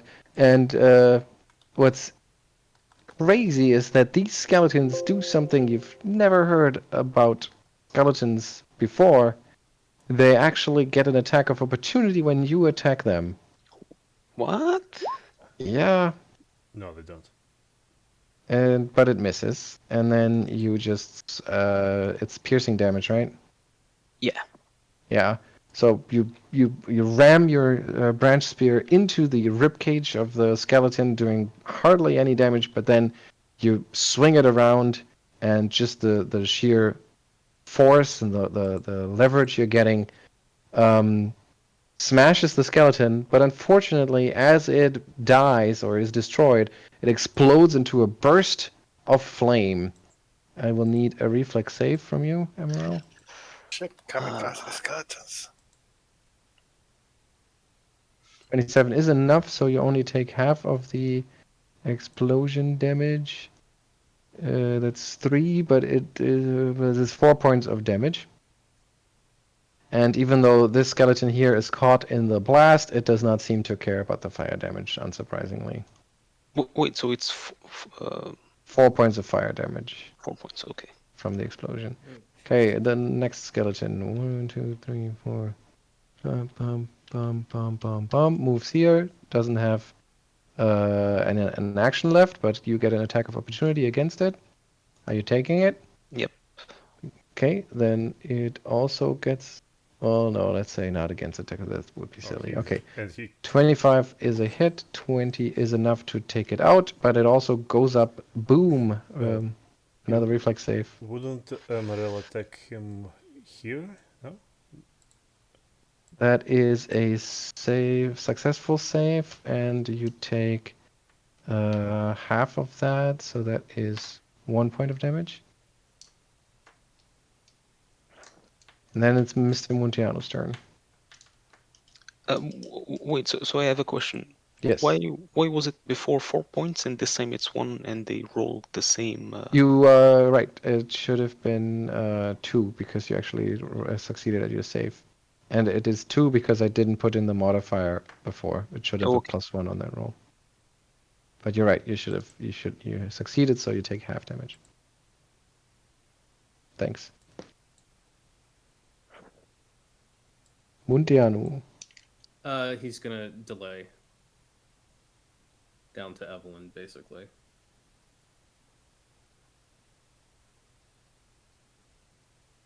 Okay. Another skeleton jumps into the breach. Same? You get up to your base attack, right? Up to Dex modifier.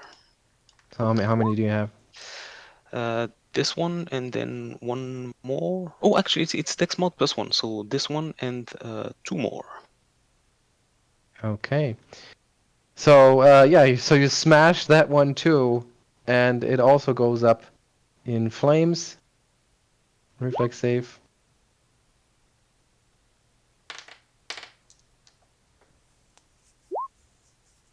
One point of damage. Fire damage. Emaṛel is just smashing these things left and right to pieces. Doctor. Okay. This guy is also dead, right? All skeletons here. Yeah, there's just piles of bones I here. see. Piles of bones and ash. All right. Well, I'm sorry, Emaṛel. I will try to take out this one. With a 5-foot step here, I will try to throw a flask of holy water at this skeleton. It will be with. They have a range of 10 feet, so it would be -2. But I think my splash weapon mastery makes that -1. Let me see the feat. Yep. Yeah, that makes it -1.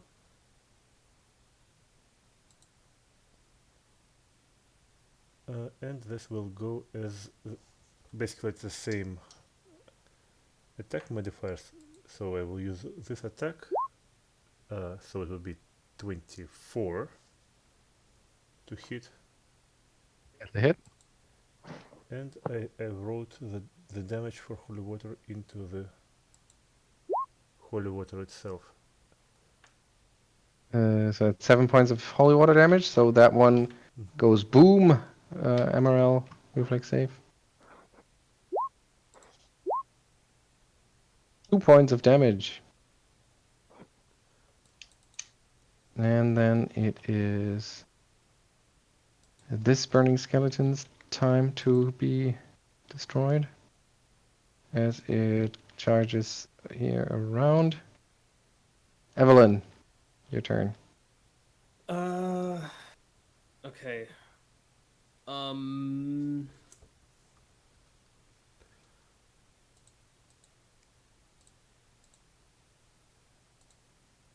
She is also going to delay. Okay.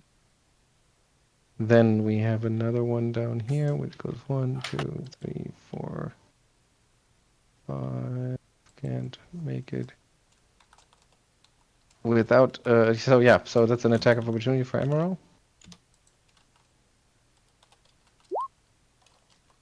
But that misses, surprisingly, but he doesn't have an action to actually attack. Then we have another burning skeleton down here. Bum, bum, bum, bum, bum, bum, bum, bum. And we have another burning skeleton here.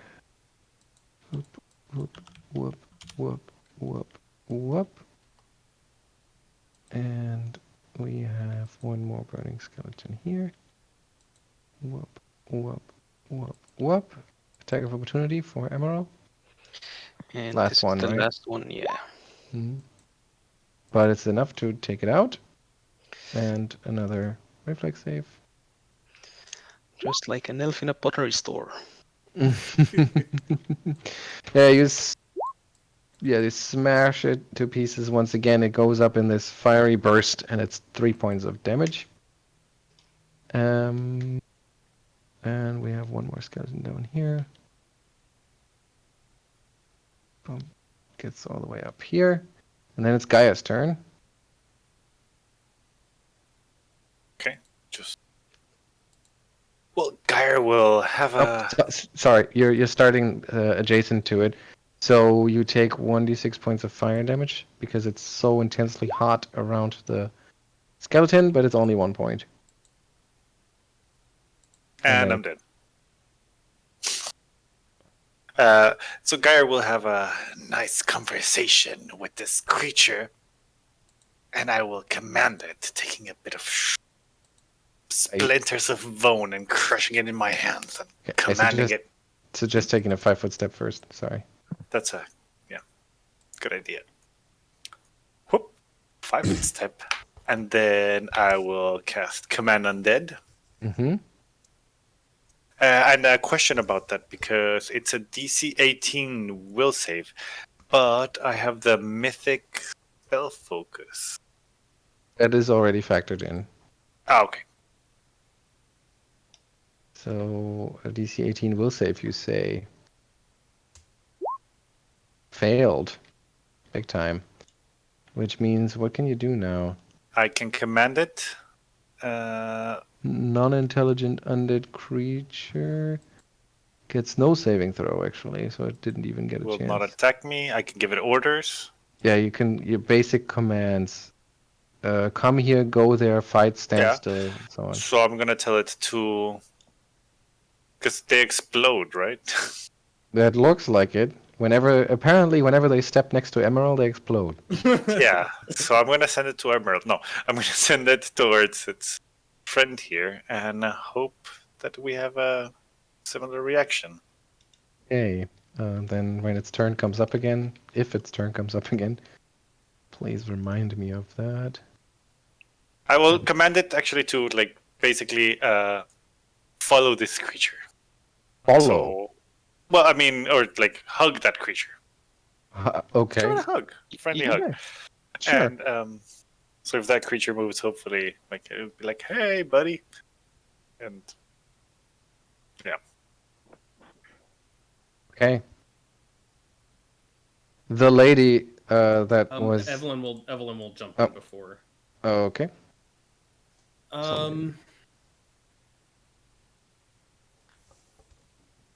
Hmm. She'll first get Montiano into the fray, saying, "Montiano, go clear my path." And he will move. Let's see. Skeletons. Yikes. Not great for Montiano to face off against, but he'll still try to stab at this one with his rapier. It's going to provoke an attack of opportunity from the skeleton. Which he will opportune parry and riposte. Okay, 18 to hit. So he needs to, I believe, make an attack roll. Opportune parry. He spends a panache point.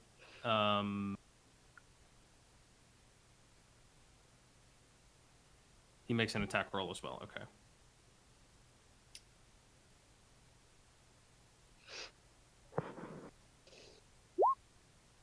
Yeah, easily parried.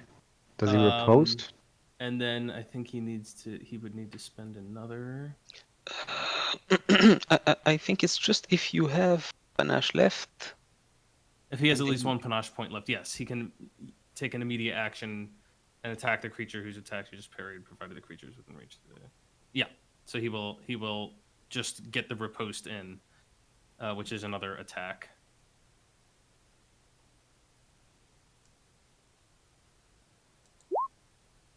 $23 to hit. The hit. So it's only 7 points of piercing plus the 5 from the precision. I don't know how that interacts with the skeleton. It does actually apply. So yeah, he. Oh wait, bludgeoning. Yeah. So similar to Emaírel's technique, he only thrusts in the piercing weapon to use it as a sort of lever, essentially, cracking the rib cage open and thus shattering the skeleton. But it also erupts in an explosion of fire. So reflex saves from Emaírel and Montiano. Emaírel takes 5 points finally. He's actually And- good at that. Montiano takes 2. His panache.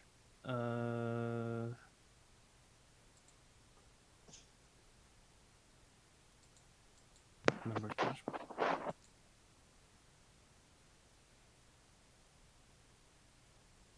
Scoring a critical hit. Okay, so he will stay put after that. And then Evelyn will take her turn, since she's all the way in the back. Got to move like so.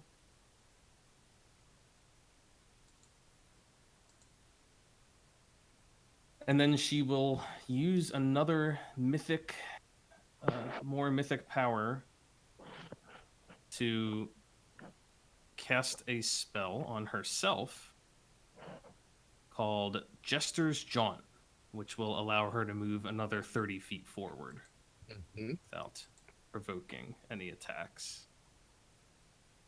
What does that look like? What's the flavor of that? I imagine that as she moves forward to that space, she takes I don't know. To think about it, because almost everything she's done until now has been mind control. So her having other abilities is still something I'm getting my head around. But I imagine she basically runs up to here, and then you just see a little twinkle in her eye, and suddenly it's just like the glow of her eyes left as the rest of her disappears, and then reappears in another spot 30 feet forward, probably a little puff of mist around her. Maybe it's something like she. Maybe it's a little bit like she controls the quote unquote mind of space itself now that she's mythic, and she like tricks the geometry into giving her another dimension to step through. In truly, I imagine it's maybe something like it could possibly play on her Dampier heritage as well, and she's kind of like Mm. spookily evaporating and reappearing, and Stepping from shadow to shadow, kind of. yeah. in truly Okay. But yeah, solipsistic that's manner, it for she her persuades turn. herself that she can do it so hard that she actually appears there. She just believes it, Yeah. and then Yeah. it happens. And the last thing she'll do, of course, is gaze at the Whispering Way curate before she can Okay. do anything. The Whispering Way curate returns the gaze, like expressionless, and she looks at Evelyn and the rest of you quite arrogantly, and matter-of-factly states, "You're too late. He told us of your coming. You will not change anything. His army is being raised, not just here. You will all find your end. Maybe right here." And then she casts a spell, And as per usual, the one that her tactics session says doesn't really make sense anymore, I think. I guess there are still plenty of skeletons around. Yeah, let's go with that. Okay,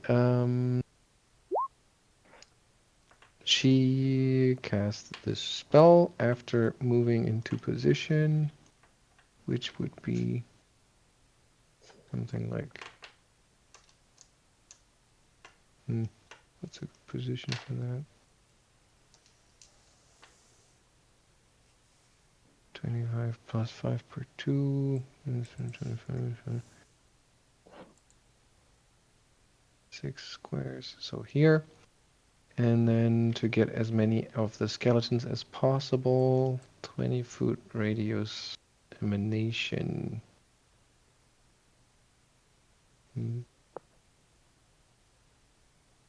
Yeah, something like that.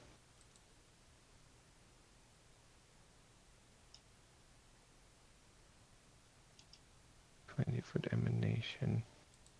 Radius emanation.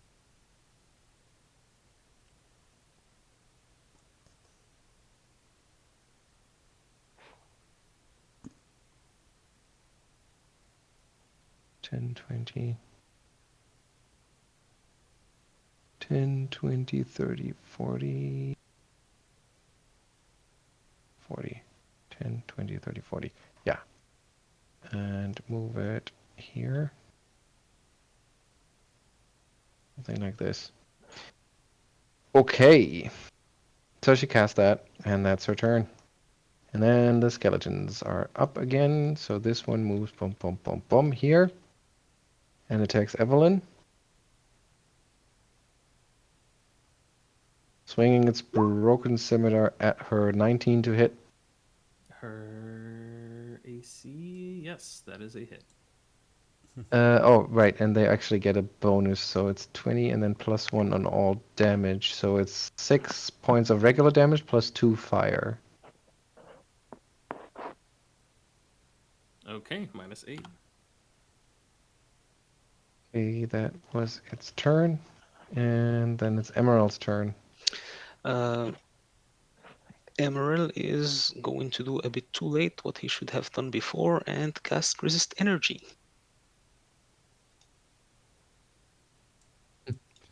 Okay, he's not currently being threatened by anything. Okay. Yep. And just put that out to see what I get from it. Increases to 20 points. Okay, so 20 points against fire. And he's going to step back over here. Mhm. And that's his turn. Okay. The skeleton was already on its way over here, so it's not going to turn around and attack Evelyn. That wouldn't make sense because it's not as strategic as that. Single-mindedly pursuing its target. Emaírel, attack of opportunity. Mm-hmm. Does that give Montianu an attack of opportunity with the whip as well? Oh, with the whip, yeah. All right. Can you do maneuvers as opportunity Yes. attacks? Yeah. All right. Yes. It has a weapon in hand. It does, yeah. This broken Okay, scimitar. he'll try to disarm it then, Okay. and that's a natural 1. That's a miss then. The 16 is a...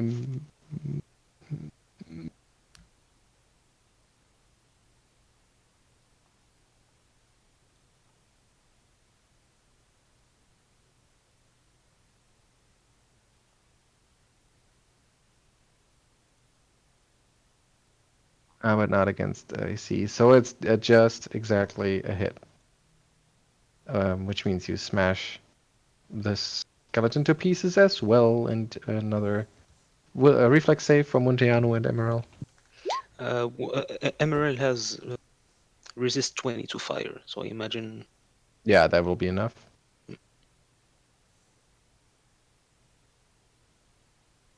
Or is it? Should I roll anyway? No, that's okay. No, it's okay. And Montiano? Montiano will move on up to try and assist Evelyn. No, he has to take a reflex save first Oh, he because has of to the... take. Sorry, Yeah, because I'm the so thing busy went reading boom. effects. Too busy reading effects. He makes the save, so he only takes 2 points of damage from the fire explosion. Okay, that's that one. And Doctor, your turn. There's a Okay. pile of burnt bones in the way. This one is controlled by Geier, right? Yeah, at least Guy yelled at it to hug the other one. I see. Well, let's trust him. Hugs, not stabs. Yeah, let's trust him on this one. I will make a 5-foot step and try to baptize this burning skeleton again with -1. And I wrote a special attack now for my holy water flasks.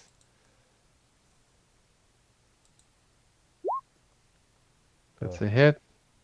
10. Is that 10 points? Well, that should be 10 points, yes. Okay, well, that is enough to destroy the skeleton. It goes up in flames, but nobody is within the area of effect. Okay, and then it is the... Who is it? Which one is this? So many skeletons. Ah, that one.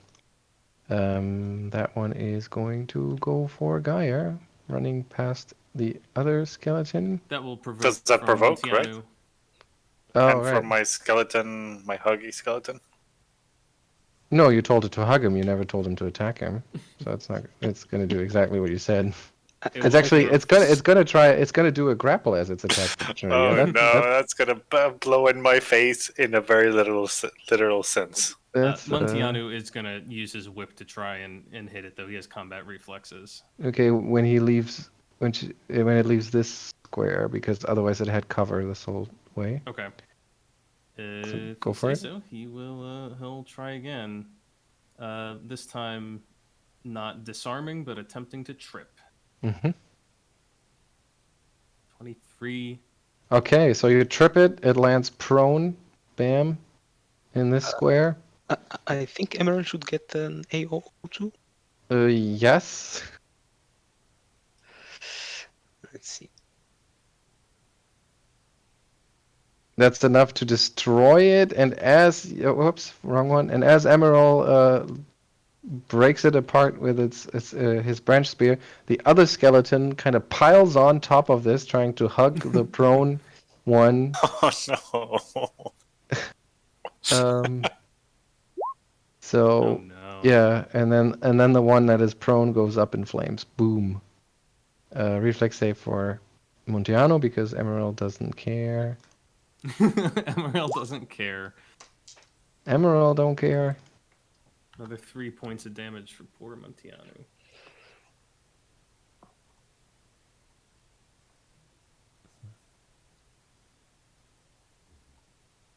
This one went out. This one did its hugging thing successfully. Does it continue to be under your command, or is it just for this Yeah, one? it keeps being under my command until Any act by you or your apparent allies that threaten the commanded undead breaks the spell. Okay. Yeah, so it's kind of lying flat. It's also prone on top of the remains of its body. The only one it ever loved. such a tragic end. Yeah. Okay, and then there's another burning skeleton down here who has one purpose in its unlife, which is to stab Arronax once before going up in flames.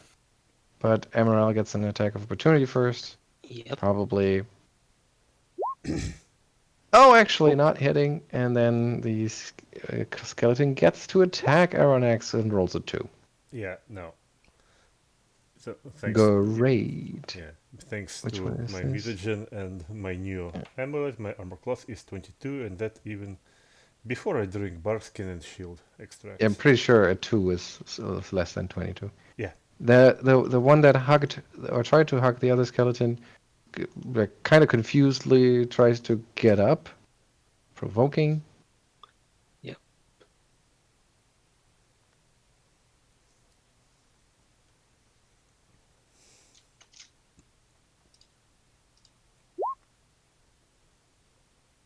Oh, heavy shield bash. Nice move. That's bludgeoning damage, so that is enough to destroy it. Reflex save from Muntiano and Emaírel. I'm not sure if Muntiano is gonna survive Emaírel. 15 is enough though. So it's only 2 points of damage. He's really putting his reflexes to the test here. Geier, your turn.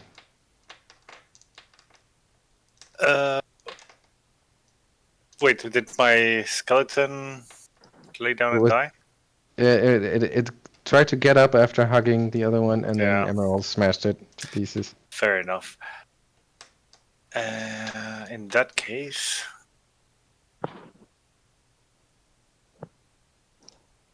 Geier will there at the Whispering Way cure it, and visibly upset will try to separate its spirit from its soul and cast Purge Spirit on her at the DC 20.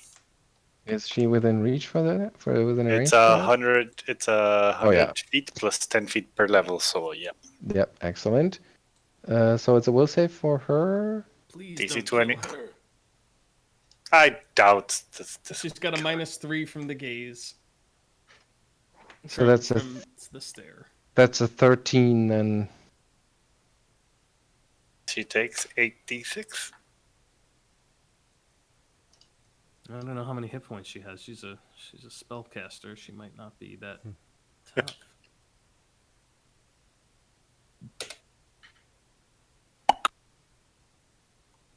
32 points of damage and is staggered.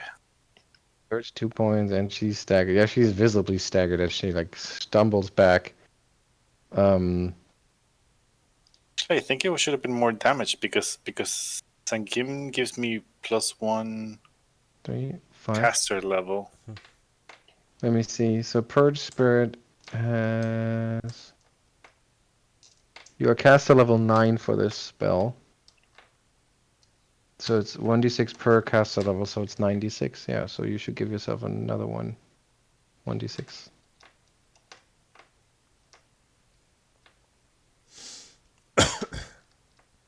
For how long? Alright. For how long is she staggered? It says here for 1 round. Okay. All right. So yeah. So you rip some of her spiritual essence from her body, and it causes her great pain, and you can see that she's staggered from it.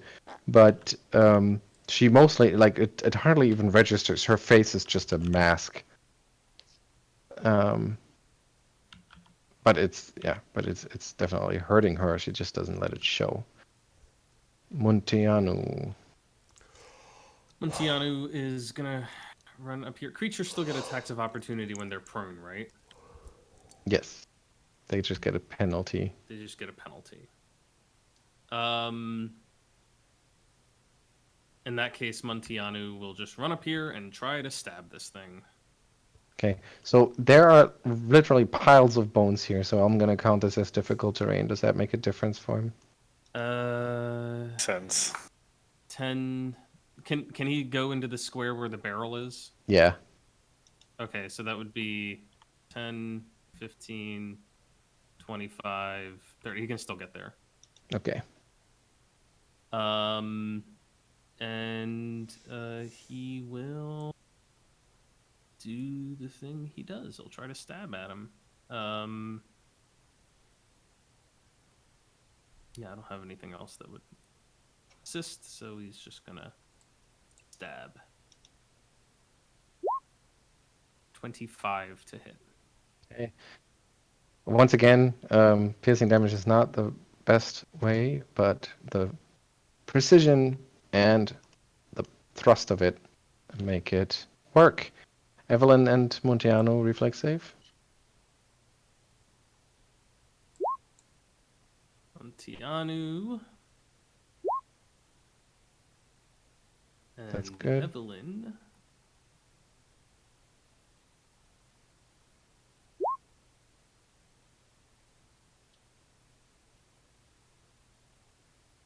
All right, so you both get 1 point of damage each. And then it's Evelyn's turn. Okay, Evelyn will step up over here then, and staggered. I was trying to look up staggered really quick because I don't remember. It's basically just means she can't take actions, right? She loses the move action, I think, Yeah, or the standard action. she can only take a standard action. That's it. May take a single move or standard action each round. Yeah. But can't do it. Okay, so, but it doesn't give her any penalties to anything. So, all right. Here's hoping. Evelyn will continue to gaze at her and burn yet another mythic charge or mythic power to cast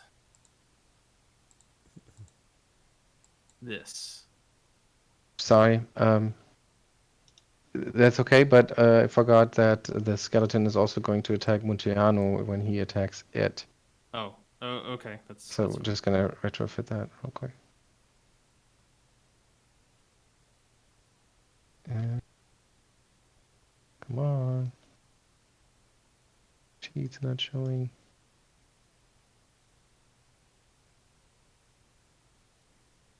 There we are. Yeah, it's a miss. Okay, so go ahead. okay. So Evelyn will walk a little closer to the curate, and she's gonna say, "I have so many questions, but we'll have time for them later. For now, you only need to know that you are feeling very, very sleepy." Will And save. she's I assume? going to cast. Oh no! Going to cast this. Deep slumber. Yeah. But it is even with the -3 she Yeah, passes. she makes it. Okay, so she looks at Evelyn and she's and like kind of a bit of defiance in her eyes, and she says, "I look forward to the final sleep, but not today." And she has a drink from a potion. Bum, bum. That is 1, 2, 3, which means it's at least 5. And she heals 14 hit points. And producing a potion, drinking a potion, that's her round. Emaírel. Emaírel is going to delay just until after Dr. Arnorax to give him a Alright, chance to step away. then it's the doctor's turn. Okay. Well, in that case. Oh, and first you take damage from the Oh yeah. fiery aura. Mhm. That's 3 points. Which is free, which will deduct it from my hit points that Mythic gives me. Alright, in that case, I'll just make 5 foot step backwards and allow Emaírel to take his attack.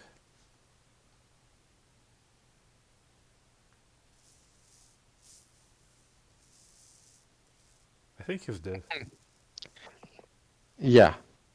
Goes up, goes boom, but nobody is affected by it.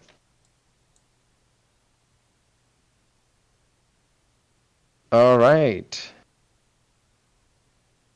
That was the last skeleton. Geier. I'm thinking about ripping her soul again, but Evelyn seems intent on talking, right? Yeah, but she doesn't seem to want to talk right now. She was casting a No. spell at her.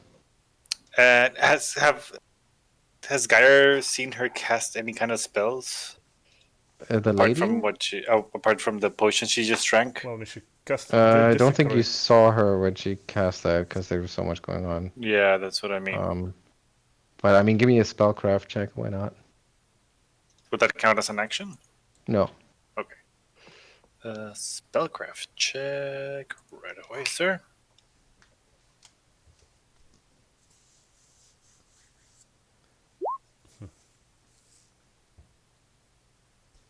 Okay. Well, she is wearing a breastplate. She is wielding a weapon.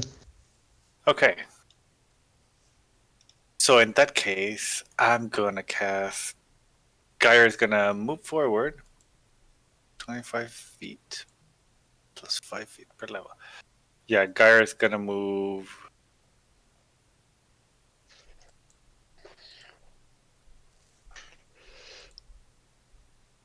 This should do it. And I'm gonna cast Howling Agony, which is a DC 9 Fortitude save. Okay. Taking out a dried eyeball and a needle in.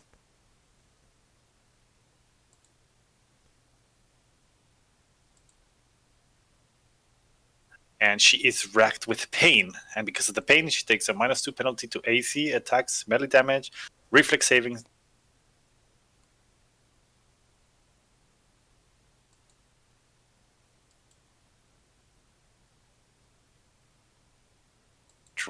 For the remainder of her turn to break the spell. Okay. As a move action, she can scream. Okay. All right.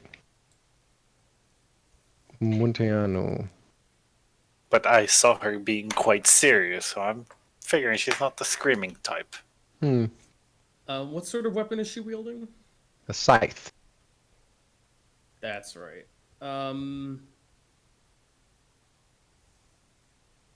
Montianu is gonna come on over here, and he is going to try to remove it from her hands with a disarm.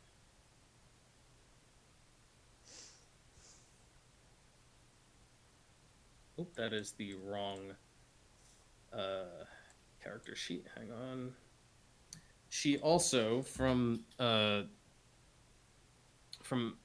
Evelyn's gaze, has a -3 to her CMD. Interesting. And the Howling Agony currently is also adding a -2.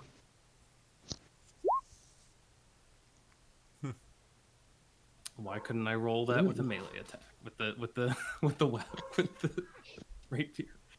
Okay. Okay, yeah, so I guess he somehow manages to wrap the whip around the scythe and pull hard, yank hard, and it drops to the floor. All right. That'll be it for him. Evelyn's turn. Evelyn is now very concerned that this woman is about to begin screaming and alert everybody to the fact that we're here. But I suppose the exploding skeletons probably made a fair amount of noise as well. Can I tell anything about the potion she consumed? What sort of magical effect it might have had? Spellcraft? A spellcraft. Oh, wrong sheet. Should probably put some more points in that. Yeah, because you don't know. Okay.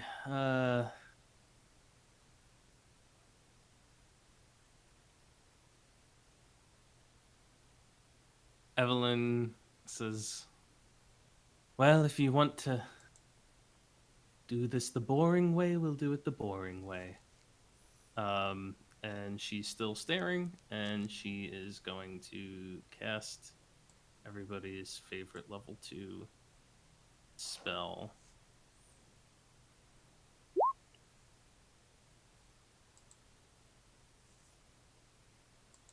Okay.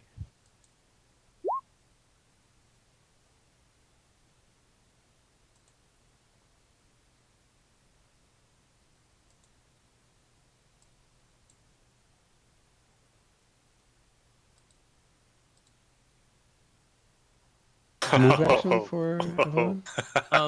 Evelyn will move up adjacent to her and draw out a weapon she rarely ever actually makes use of. Her sword cane, which I suppose she almost never uses, but It's a parasol sword, actually. Oh, right, It's yeah, described yeah. as a parasol, but it's actually she